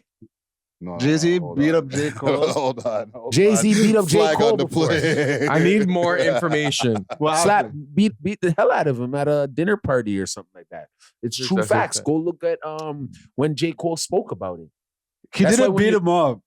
What do you do? He slapped the shit out of him? No, okay, what happened was, okay, I know what you're talking about. What Okay, am I talking about? There could be two different stories. it might though. be two different stories. But two what I'm different thinking of, stories. okay, basically J. Cole and Jay-Z, they're at a dinner meeting or whatever, right? And then J. Okay. Cole is talking about like, oh, he wants the elevator or whatever. Yeah. And then I think Drake ends up like walking in or like walking out, but he walked with the aura type shit. Like he was like on some God shit, you know what I mean? So then Jay-Z is like, You should be more like that.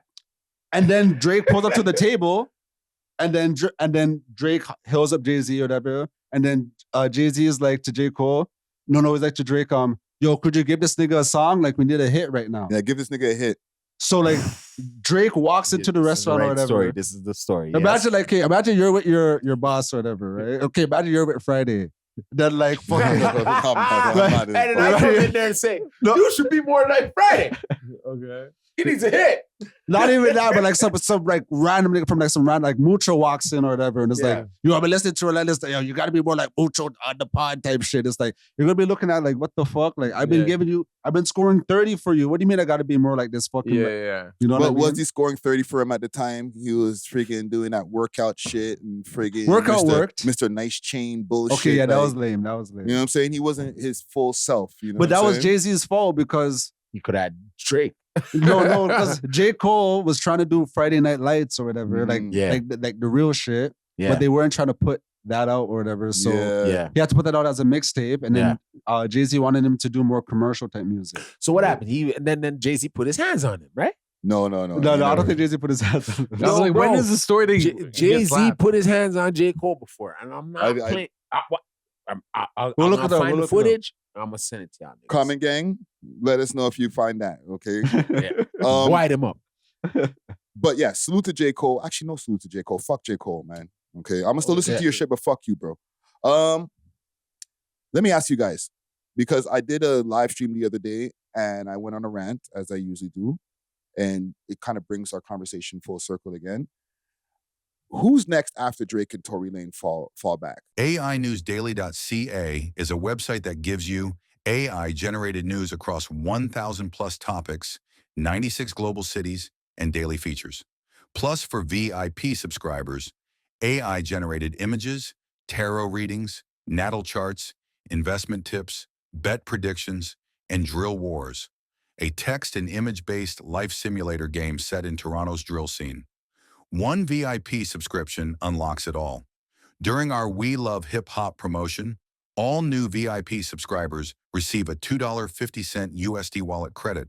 www.ainewsdaily.ca. That's www.ainewsdaily.ca. And I'll play the piece of the rant. I'm gonna take Jake if you can put this up on the screen. The energy around the Toronto scene is not what it once at its peak. This guy doesn't believe us. He says horrible take. When the #1 rap artist in the world, real issues, everyone rates Toronto, but Toronto itself. Oh my God. And listen, I'm not here to just disagree with everybody who disagrees with us. But okay, the #1 rap artist in the world comes from Toronto. So we can always hang our hat on that. The man is almost 40 years old. So when he decides to really, really fall back, then what? We can depend on Tory when he comes home from jail and can't go to America no more. And then let's say Tory, as he starts getting up in age, who's next? Y'all Man's let me reaction know to in the himself. comments. when Drake decides not to retire, because the rappers never retire, but when Drake decides to finally like fall back, only put out music once every 3-4 years, whatever. I don't care about being the top guy in the game. He lets other people start going past him in numbers. All right. When he decides to fall back, okay, for all intensive purposes, retire. When Tory Lanez starts getting older in his age and he starts getting into his older 30s, because when he gets home, he'll be in his 30s. So when he starts getting close to 40 and he starts to say, you know what? I ain't going to be jumping off the stage and freaking breaking my goddamn neck. Who's next?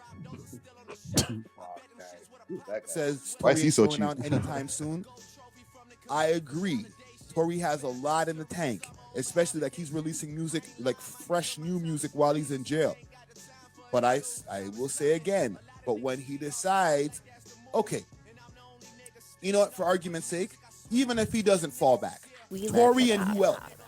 We love hip hop. The Friday reacting to himself reacting to in the clip. I'm in the Twilight Zone right now. So who, to answer my question, who's next? Because I'm talking about people who are on a certain level. Like, these guys are international artists. You know what I'm saying? So above the Toronto underground scene that we were debating about earlier, who's going to be able to take that slot? Who's going to be an international artist coming out of Toronto? Who's giving us that level of work ethic and music? I have one answer, but it might be the same answer as you guys. Because we're talking about people I have no answers. We're talking about people who are already in the industry, who already crossed over, right? Yeah, or if you guys know somebody who's like eating their Wheaties right now, then let me know. I mean, if that would be like another conversation, but I think say LTO? No, keep it right now. No. I was gonna say Nav because he said international. But and he's already kind of like he's in the mainstream industry already. Nah, he can't perform though. Yeah, and he doesn't have the same. And with all due respect to him, he might be like, "Shut up, Unk."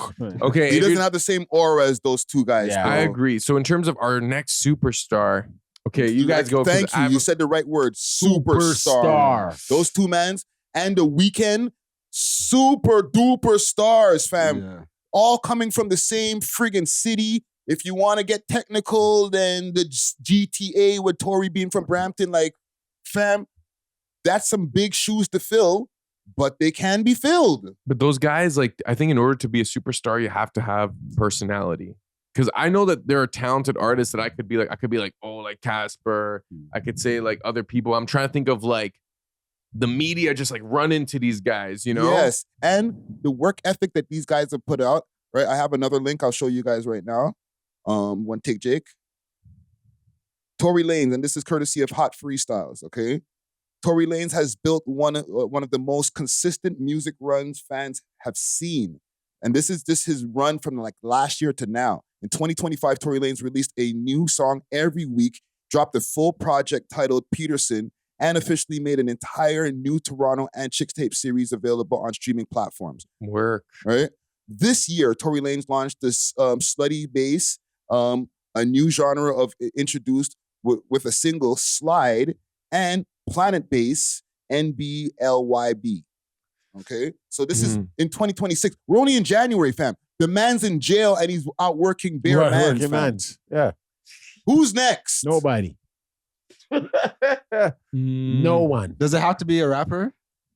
The rapper, singer, because remember, The Weeknd, not a rapper. Does it have to be a musician? Yes, please. Okay. Not a streamer. Okay. Yeah. Because I was gonna say music. Okay. I don't think there's any more superstars, bro. Yeah. There's not gonna be any more superstars. Like, you're right. The next superstars are gonna be the streamers, dog. Like that's music. It's gonna be us.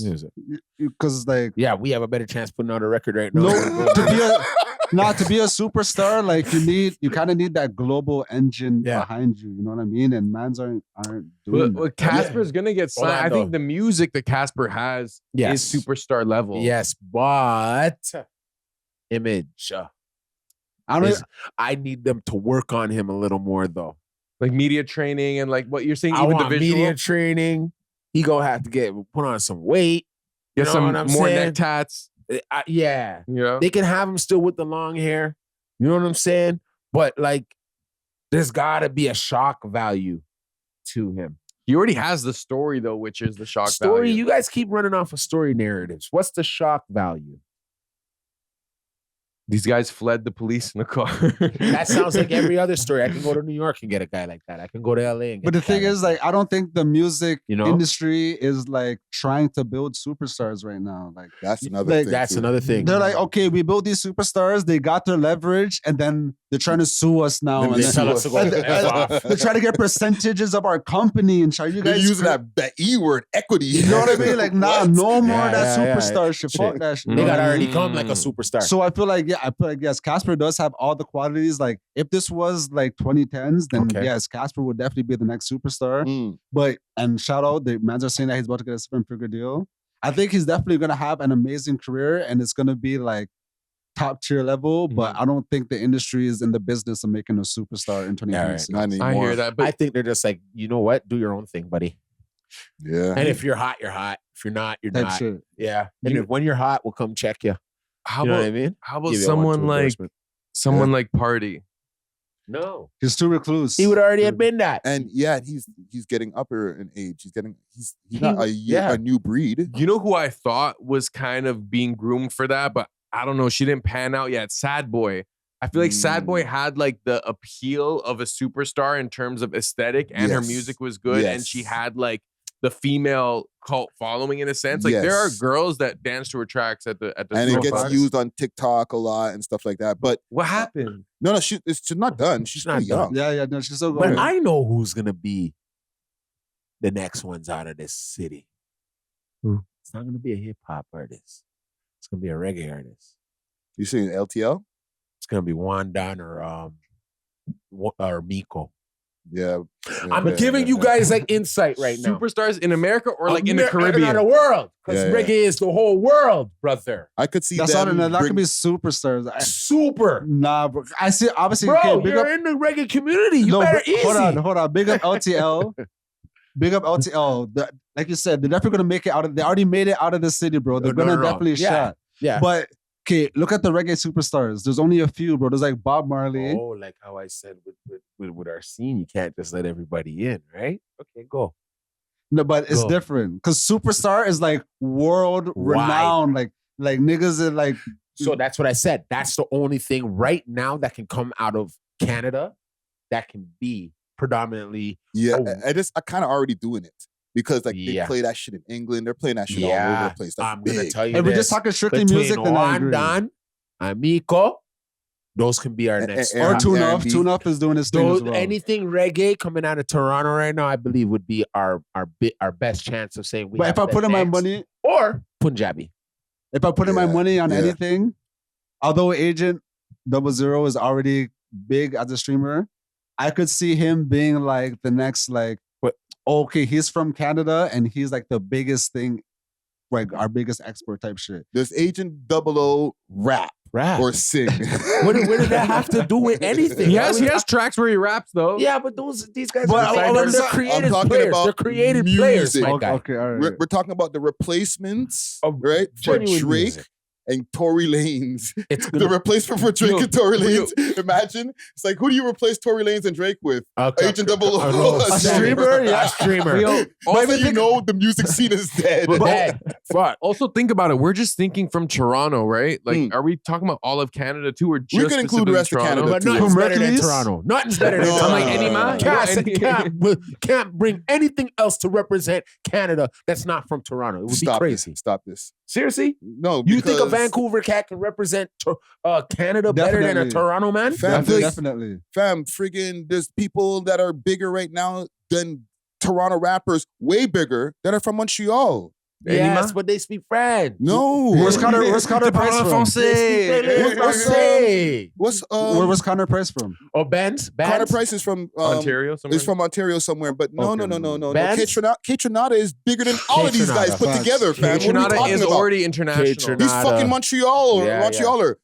Let's not do this Toronto freaking true. I was gonna go Toronto there. narcissism bullshit. You know what I'm saying? Go there, though. I was gonna go there. Toronto's not the center of the universe coming Yes, from it as a is. Montreal man. You know what I'm saying? That's the kind of problem where other niggas have with y'all Toronto niggas, where it's like, even I'm a Toronto nigga. Like, you're like, y'all think you're better than everybody. We are. K Tronado is a solid selection. And friggin' what's his name? Out of Ottawa, Knight Lavelle is Knight bigger than Lavelle. all of a lot of these niggas. Yeah. And he's on bare rolling loud friggin' what do you call it, list and stuff like that, doing great.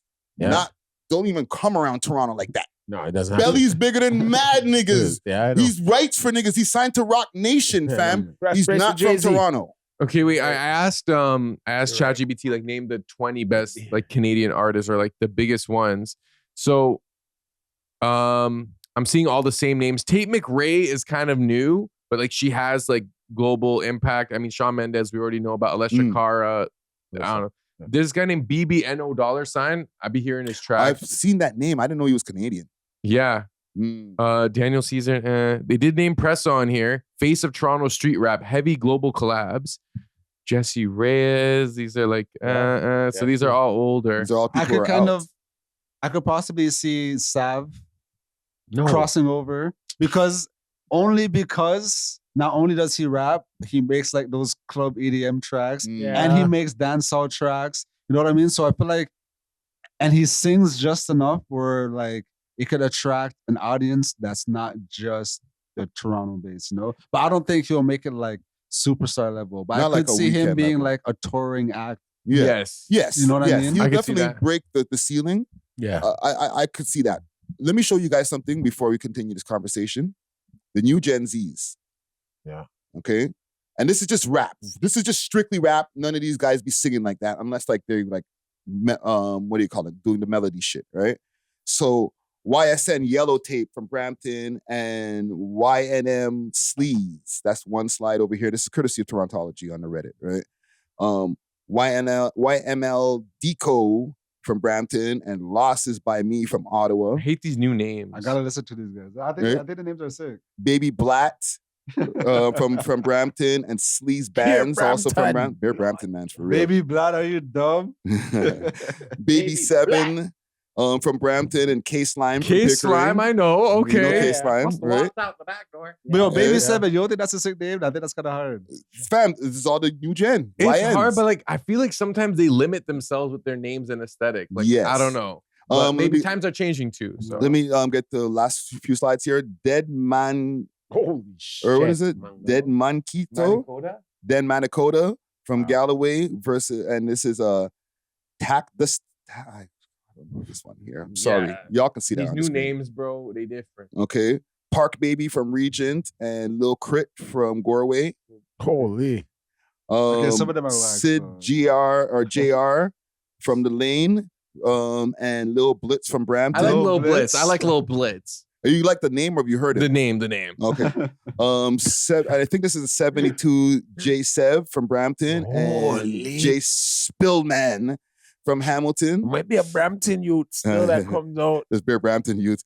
Lil Draco I from like that, Brampton. Lil Draco. And Twiggy EBK Holy shit. from Chalk Farm. Okay, yeah. Couple more slides here. Hood Baby Rah Salute. Big up. Right? And Mill Getem from Galloway. And Hood Baby Rah is from Southside Jane and Mill Finch. Getem? This name here, Stick to the Script. Okay, I got it. I like that. Right? From Brampton and Inshallah Life. That's a sick name. Oh my From goodness. the Esplanade. Okay. New generation. Is New that a generation. contradiction? Huh? You're not supposed to. Yeah, you're not supposed to make music like that if you're Muslim. But Inshallah Life, right? Haram. Baby Parker from Regent and 1901 Swish from Maze Block. Meech from 1880 Up Top, and then Risky from Risky 3. Risky 3. I like that. From E Small. Lil Recky from Malvern and 900 from 900, my bad, from Regent Park. Diz Dot from Orton Park and QBT 40 from Malvern. Yo, this sounds like code. Like you're reading code, bro. I'm reading code. It's like hieroglyphics. You are reading a code. Holy brother. So this is like the new generation of Toronto rap, and Hamilton and all over, but like street rap. Because none of them niggas sound like they make nothing positive. Yeah. I feel like Inshallah Life, like, I don't know. That name is the one that stuck out the most, actually. Maybe he has... Yeah, and listen, I don't know. He's Esplanade too, right? Yeah. They have a better chance of making it. All the Parkers, right? I heard there's a couple Parkers. There's a bunch of Parkers in there. Right? So they're coming off of like legacy already, right? So you might tune into them. It's kind of like, and listen, respect to the man them. If you guys see this, don't punch me on road or shoot me or whatever, okay? No. Fam, it's the gentrified Parkers. Yeah. The new gen, like the YNs of the park these days, like I know there's still parts of the park that are still like the old park, but like most of it is kind of nice. Okay, you know what I'm saying? So it's kind of hard to have that same legacy as like, Point Blank and Sick Thugs when you're a Parker. But as far as like the names, like I know Hood Baby Rara. Yeah. Right? He's been around. There's a lot of rappers out here that I guess we're not spotlighting. And there's ones that we don't spotlight or we should spotlight more that are in like the less oppy shit.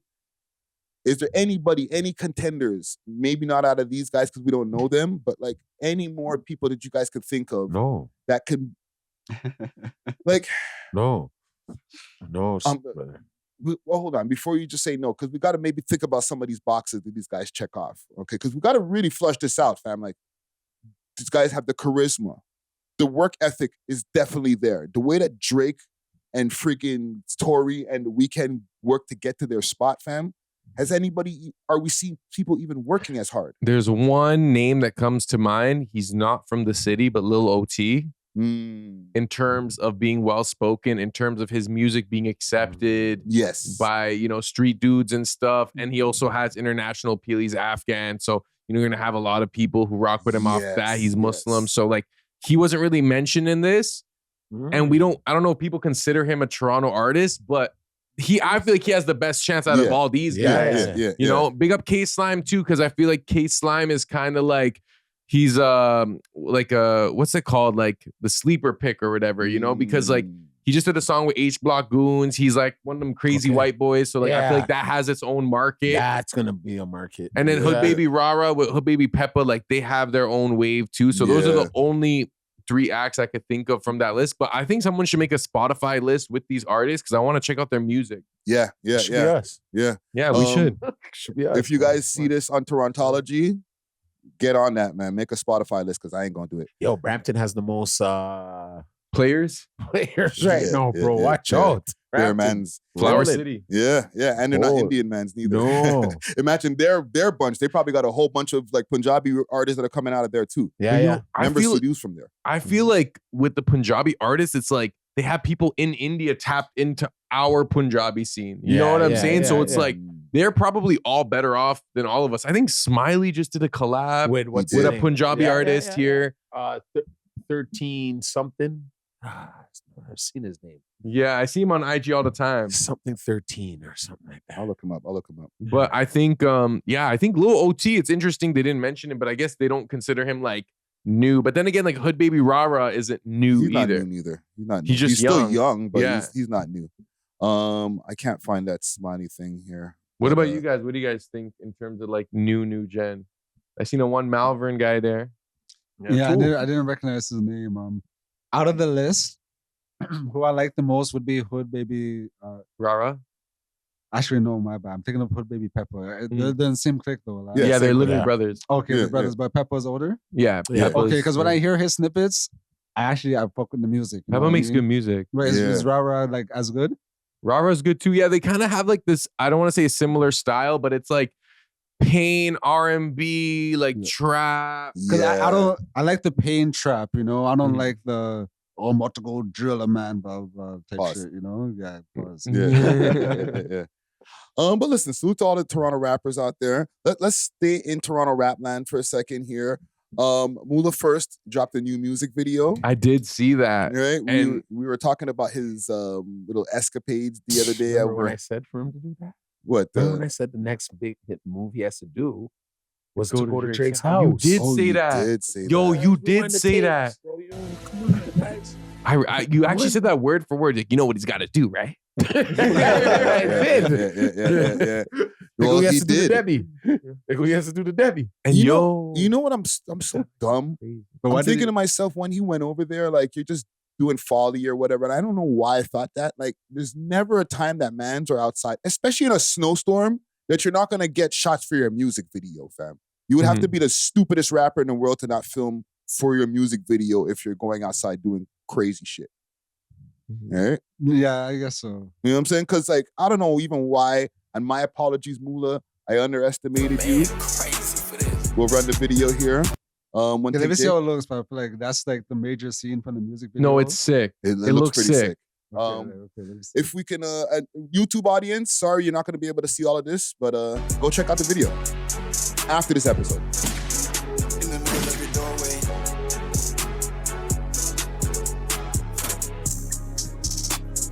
Nigga, I'm legendary even if I die. I'm the reason why Drake says he's a guy. We love hip hop. Yeah. I kind of rock with that part. The video itself, I wish I had an extra mic over here for one take, Jake. Like, how did it get the friggin' and I'm asking Jake actually, like, how do you get the camera, the lighting with all of that snow going on at the same time without damaging the camera? Sometimes you gotta risk it. A lot of these higher, like more expensive cameras are a little waterproof. Jumping underwater, but it's the snow. But your lens gonna get smudged up. So kind of gotta be quick to it. Bro, that shit look crisp. I thought it looked good. Natural. Didn't think that scene looked good. What a lot of mans do is they'll put like these clear bags or whatever over the camera type thing, and then that's how they would do it. But and I think the video was hard up until it got to Drake's crib, and then he just kind of looked like you know those weird shorties that you're done with, but they're lurking outside your crib. It's like, yo, why is he still there? Like, yo, the man was there and like in the first track, he's talking, oh, you can get smoked in your doorway. It's like, bro, you can't even get to the door. Like, you're outside the gate, pal. What are you talking about? Like, I'm talking about from the technical aspect. But the music video looks clean. You know what I mean? When he was outside of Drake's crib, it just kind of gave me the ick. So I'm not gonna lie. Really, because like we did have the conversation about like, was it a W marketing plan?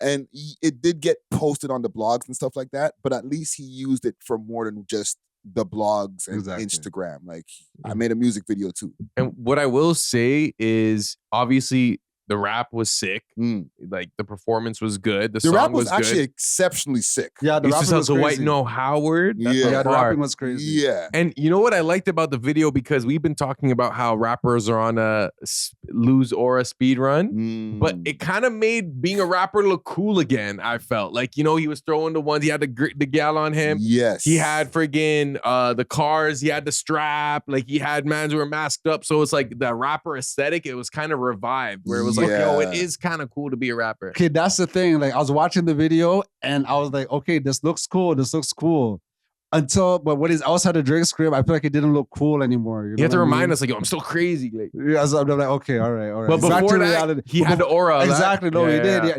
Like Dusty said, the girl was twerking on him and shit. Like it was actually a good video. And it was a good video. Even just to, use that word aura again, he was able to retain or regain that after all of the bullshit that he went through, to make a clean music video, to still look like he's not down. He doesn't look like he's down bad. He looked like he's actually leveled up more than before. Because remember, I've mentioned this over the last 2 weeks, like how he's always flexing now. You know, he's got these watches, he's doing all these things. So it's like he's restoring his whole aesthetic. Yeah. You know what I'm saying? Because like now in the video, you see his first official video back. He doesn't look like he's like, yo, I just got back home from jail and I'm trying to get my shit back together. He looks like, nah, bro, I never missed a step. I'm actually richer than before. It's true. And I think the video kind of captured everything we associate with rappers. Yeah. The girls, the money, the gangster element with the straps. Yeah. You know, like having your boys with you instead of having the whip. Like, and I feel like we haven't been seeing that with Toronto videos lately. It's always just been like, you know, a guy with a bunch of his homies. Maybe you rent a whip. You might have 1-2 girls like twerking or whatever. But like, I don't know. I just felt like for some reason this was probably one of the better rap videos I've seen out of the city. Yeah, no, salute to Moula first. And I think if he keeps on in this trajectory and he like doesn't catches no L's this year, he might also break the glass ceiling. Because like he's been putting in work for a while. The quality of his music is always getting better and the visuals. So it's like, yeah, why not? He raps well enough to break through for sure. He just needs that one hit, like cult Unofficial. hit. Yeah. Right? Yeah. Yeah. Where it's ringing off everywhere. Like how, and even he mentioned like the market. Do you feel like that was a dig at Casper? Could be. Or like a reference? He's not one to not take digs. You know, because right after he said he's like, I'm all these Toronto rappers' fathers or whatever. Like, so it kind of seemed like maybe he was also aware of the position. Yeah. Yeah, that's like, I digress. I digress. I'll take a timestamp. Let's like remove that. Okay. Bleep it. Yeah, bleep it, dog. Staying on rappers, I just wanted to give you guys a quick preview of some new music. This guy. Please remove that part. Yeah, salute to Moula first. Just to give you guys a quick preview of some new music that's out also. NGN, CJ, and Ro have a new song out. And I'll play a little bit of it. Salute to our listening audience. Y'all getting a lot of music in this episode. Yeah.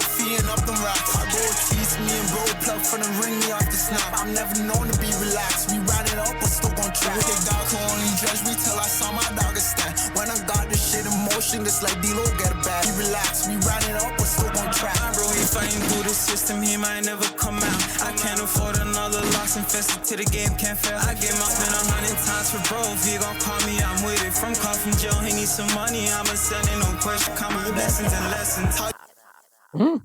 Now, it's actually pretty. Wow. See, that's because I like pain trap, you know what I mean? So, like, if I'm going through something, I just got a nice little bag or whatever, this is that. I bump something like this, still roll up my spliff, you know what I mean? That was pretty sick. Yeah, and the video is tight too, man. I like also the fact that, because we've been in the studio bad times, like the B3 studios, like the way they're using it in different angles and stuff like that, it makes it even look sicker than it looks in real life. You know what I'm saying? Honestly, that was pretty refreshing. It was refreshing to hear because I'm like, okay, like there's music like this out here in the city right now. And the first guy especially, I feel like there's like, CJ. He has like a star quality, like something to him. I'm just like, I might give him a call. No, salute to CJ also because like that's not his regular style neither. Like really, like the straight on rapping. Like I've heard him do different things like auto-tune, like sing rappy style and stuff like that. So like he's actually like trying something different for this one here. So no, he has charisma for sure. The first guy. Yeah, man.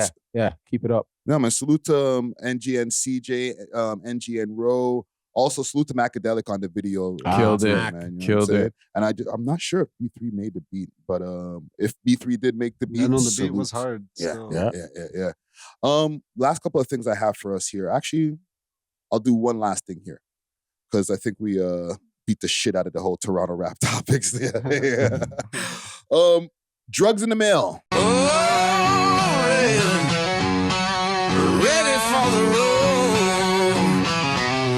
Roll Ready Detailing, now open 7 days a week from 8 to 5 p.m. 750 Oakdale Road, Unit 66, specializing in ceramic coating perpetual with warranty, PPF, tints, wraps, vinyl wraps, and hand car washes. Remember, we clean anything on wheels.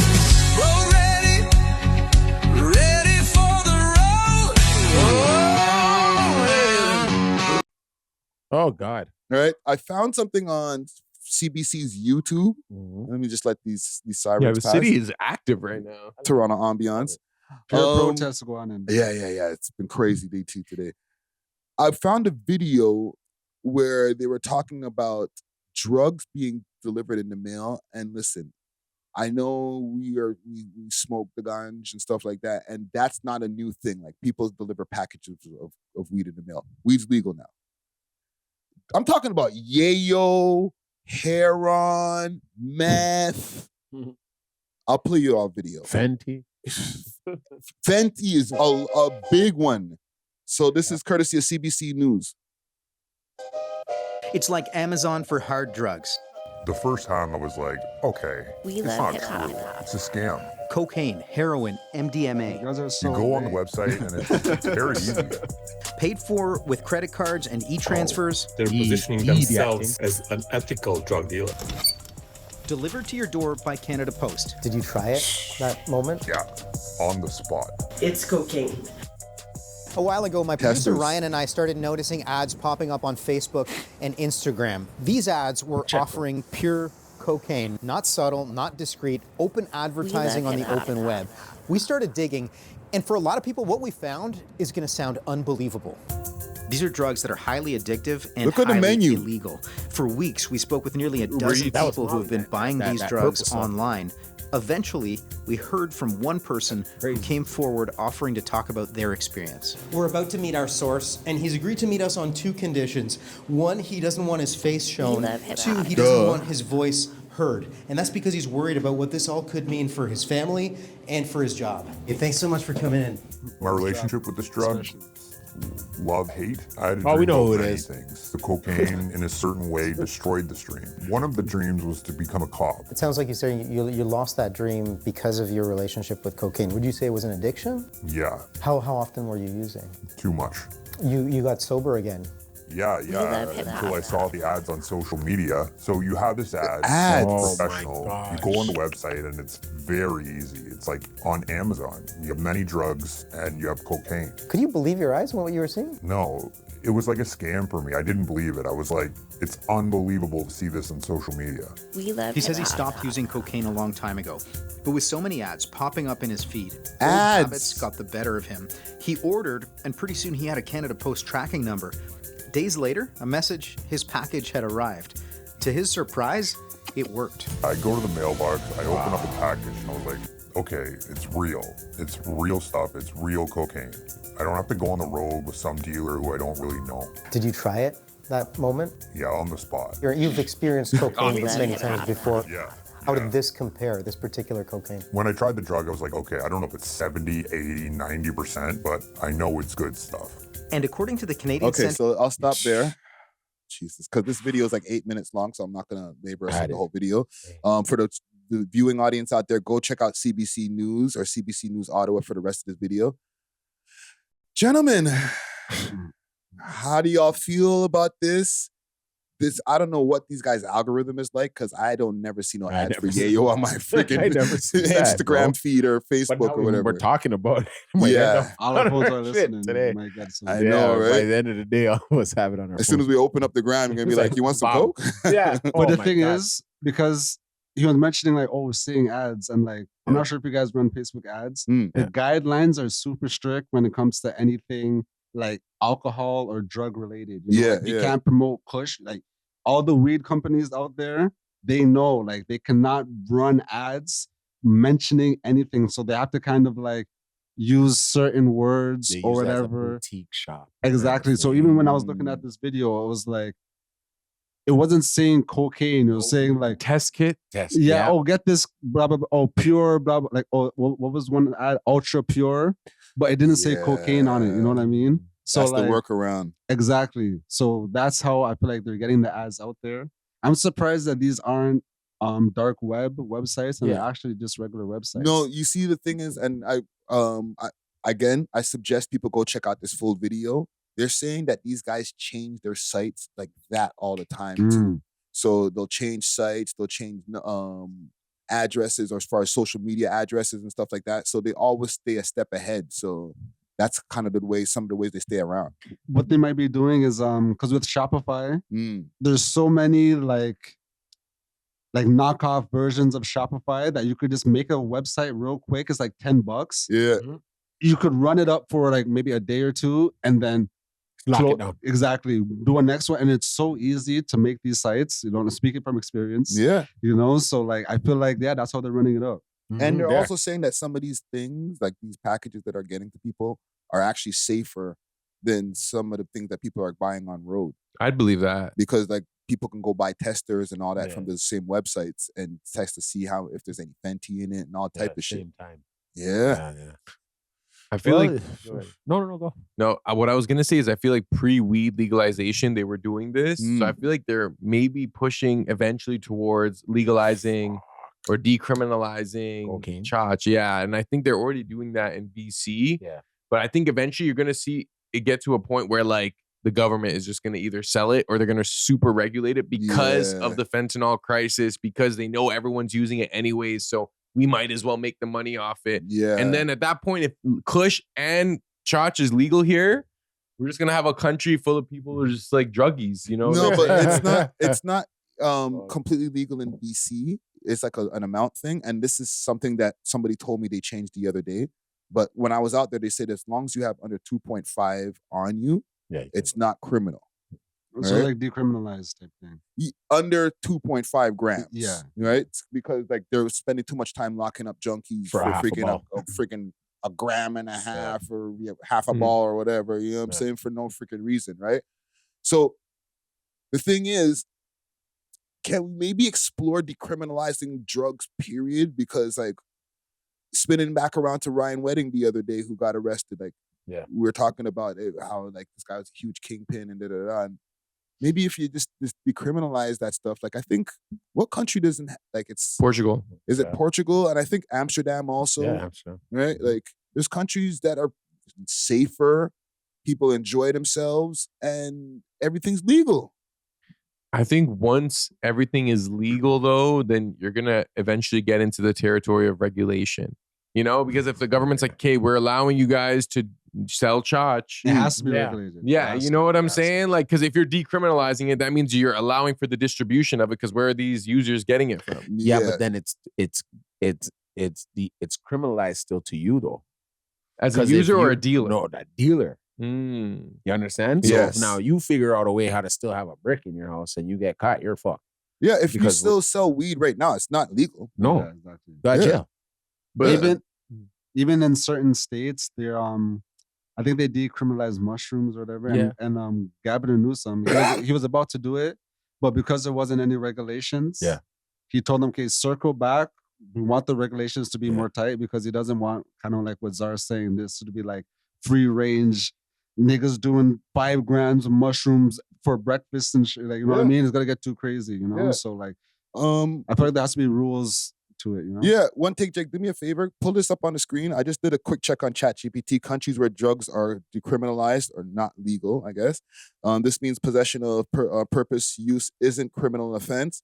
So Portugal, like you said, Zara, is 1. Czech Republic. And in Portugal, all drugs decriminalized since 2001. Possession, civil offense, fines, treatments, not jail. Trafficking and production is still illegal, obviously, right? Czech Republic, small amounts of most drugs decriminalized, clear possession limits. Spain, personal use and possession in private spaces is decriminalized. So if somebody comes up into your crib and they find yayo, like, just turn the other way. You know what I'm saying? Yeah. Where like in Canada, they like if the boy them come in your house and there's yayo, you're getting arrested. Yeah. I'm speaking from experience. Right?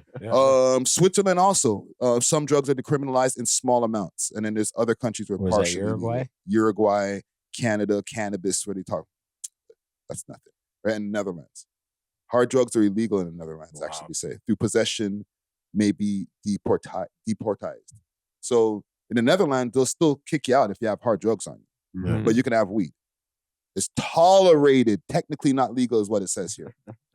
So, but in regards to Canada, didn't they try it in certain places and like BC? kind of failed miserably? I think it was back to BC because BC has one of the worst drug problems, a way worse drug problem than freaking Toronto. Yeah. Right? So they had to do something about the amount of people that they were locking up. So they had to just be like, all right, if you have a little bit on you, then like walk on, or like we'll set up some treatment centers for you guys to do your needles here and Ray-Tay-Tay. And they had like cafe-esque dispensaries for Chach that were illegal, but you could see the storefront. Anyone could just walk in, and it's not like they got closed day 1, day 2. Like they were operating. Yeah, and they've always been super 420 friendly, like way before legalization. Like I remember going there in 2005 and feeling like I was kind of like in Amsterdam. You know what I'm saying? They had shops already? Yeah, they had bare shops. Vancouver? What? Man, like, I went how to do they this- allow that, like, in the country? I don't know. It was weird, fam. I went to one place where I went to an apartment, right? But like the guys, like, because people are so friendly out there, they'll just, hey, where do you find some weed? I'll bring you to a place. And I went with them. You know what I'm saying? They brought me to some freaking apartment right over there near Hastings. And you go upstairs. There's a guy in one room. He has like all of the different strains in front of him. And you just go and you're like, okay, give me one of these. And like all the prices are on the jars. One of these. They'll serve you the thing. Then you can go in the other room and then sit there and smoke. Oh, There's wow. video games and shit like that. I was like, yo, this is not happening in Toronto. This is 05. But didn't Toronto have a place that you could go smoke? Vape lounge. Yeah, vape Vapor lounge. Central. Yeah. Right around the well, I don't have access. But like that was couldn't actually the first place we did episode 1. Oh, really? Well, you couldn't buy Kush there. Yeah, but you could go and smoke and stuff. Yeah. Yes. They had snacks. And they had problems because they're like, after a while, even with the snacks, you can't eat and smoke in the same place at the same time. Right? Salute to the Youngsterdam. That was a place that was supposed to be, and where we used for the podcast for years, a same kind of concept. Yeah. But because of the eating thing and the smoking thing, they were like, all right, you guys are going to have to smoke outside on the balcony. But so dumb because like they have bars where you can purchase alcohol and then consume it there. Like they should have lounges where, you can buy the Kush there and then smoke it there and then play something on the TV or have video games. There's one place I'm forgetting, and if I forget it, the 420 heads are going to kill me. Hotbox Cafe. Okay, from time, G, there was a space of time where you could actually buy, like the food had like all of these different names, like tuna melt, brain melt sandwich, and all that type of stuff. And they did have kind of edibles thing going on over there. So, but this is Wild Wild West times. Like weed wasn't legal. You even with weed legal, you still can't do that now. You know what I'm saying? Man, there was this one spot. I don't think I'm outing it because I think they shut down, but it was by STC. And like you can go there, you can buy Kush, backwoods, bogeys, patties, and then you could just chill in there and ball up. And it was like, I don't want to say like a factory type of building, but one of those like mechanic type of buildings. But they had like couches, they had a pool table. It was like mostly Jamaicans in there still. But we used to go there. They sold grabba, they had everything, but they got shut down. Yeah, you can't have shit like that. And that's what I'm saying. Like maybe start making it a little bit less criminal, and then the stakes will get lower. And mans ain't gonna shoot each other's head off for a freaking bag of yayo, bro. You know what I'm saying? Now mans are not fighting each other for the brick. Yeah, but then the dope boys won't make no more money. I know. Well, then maybe they could be like more like contributing members to society. There we go. Yeah, that too. That too. Maybe they don't get a job. But like, okay, like dispensary weed is different from road weed. Facts. Definitely. I rather road weed still. Facts. You're saying so the dispensary yayo is gonna be whack. Whack. Right? That shit is just stepped on like a motherfucker. Well, I'm not in the market for that. But at the same time, if the freaking government or whatever, if they're selling it, I'm sorry, the dope boys ain't gonna be able to benefit no more. But guess what? Nobody's gonna get shot in the neighborhood no more because you guys are fighting for territory. But maybe mans will be like, yo, you went to the post office for your things? Bly.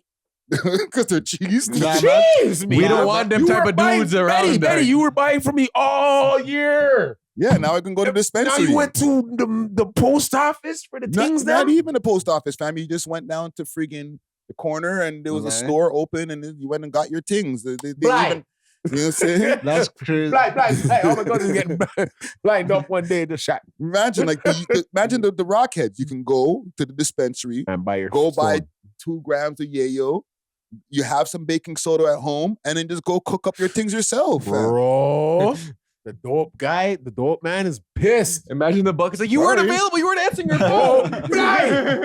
You were still sleeping, fam. Then the spot opened at 9. Again. More times, that's what happens. Supposed to wait for me. The dispensaries are more available than the dealers. So it's like, and normally when you need, you just need. And it's like, all right, well, like, you're not answering your phone. There's a dispensary across the street. Dealers are going to be pissed. This comes out.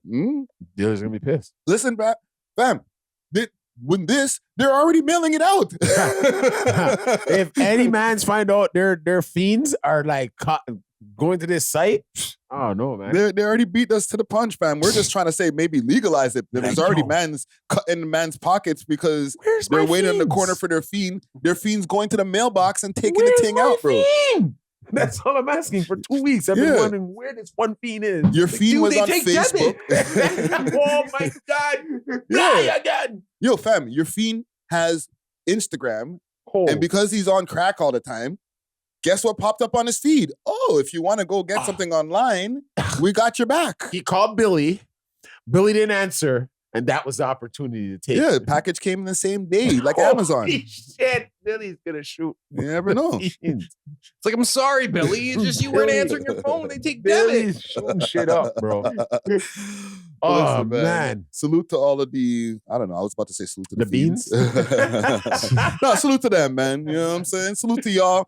You're keeping somebody's economy alive. You're keeping a lot of the mandem's cribs up above their heads and their kids fed. So salute to y'all. They survived that winter storm, you know what I mean? So definitely salute to them. Yo, So- I get motivated by fiends because no matter what, they're gonna go and get it. Oh yeah, even you know what I'm saying? They'll do what you know. So it's like you gotta be like a fiend for your dreams. You know, like even if you're down bad, you don't have money. These guys still find a way to do what they need to do. So what's your excuse, bro? You have money, you have a crib, you have clothes. Like, get to the bag. Yeah, how did the crackhead make $600? Because they didn't go to sleep. Exactly. They didn't go to sleep till they had it, bro. Right? All right. But yeah, man. They couldn't go to sleep till they had it. And that's how you should be with your dream. Once they had it, they kept them up all night. They were really not going to sleep. You got to be up for days chasing your dreams. It's a circular motivation. But salute to all of y'all crackheads out there. Let's finish the podcast here. I got some music for the road here. Thanks for watching. If you enjoyed this video, please make sure to check out these other videos on the screen and make sure to like and subscribe. We love hip hop.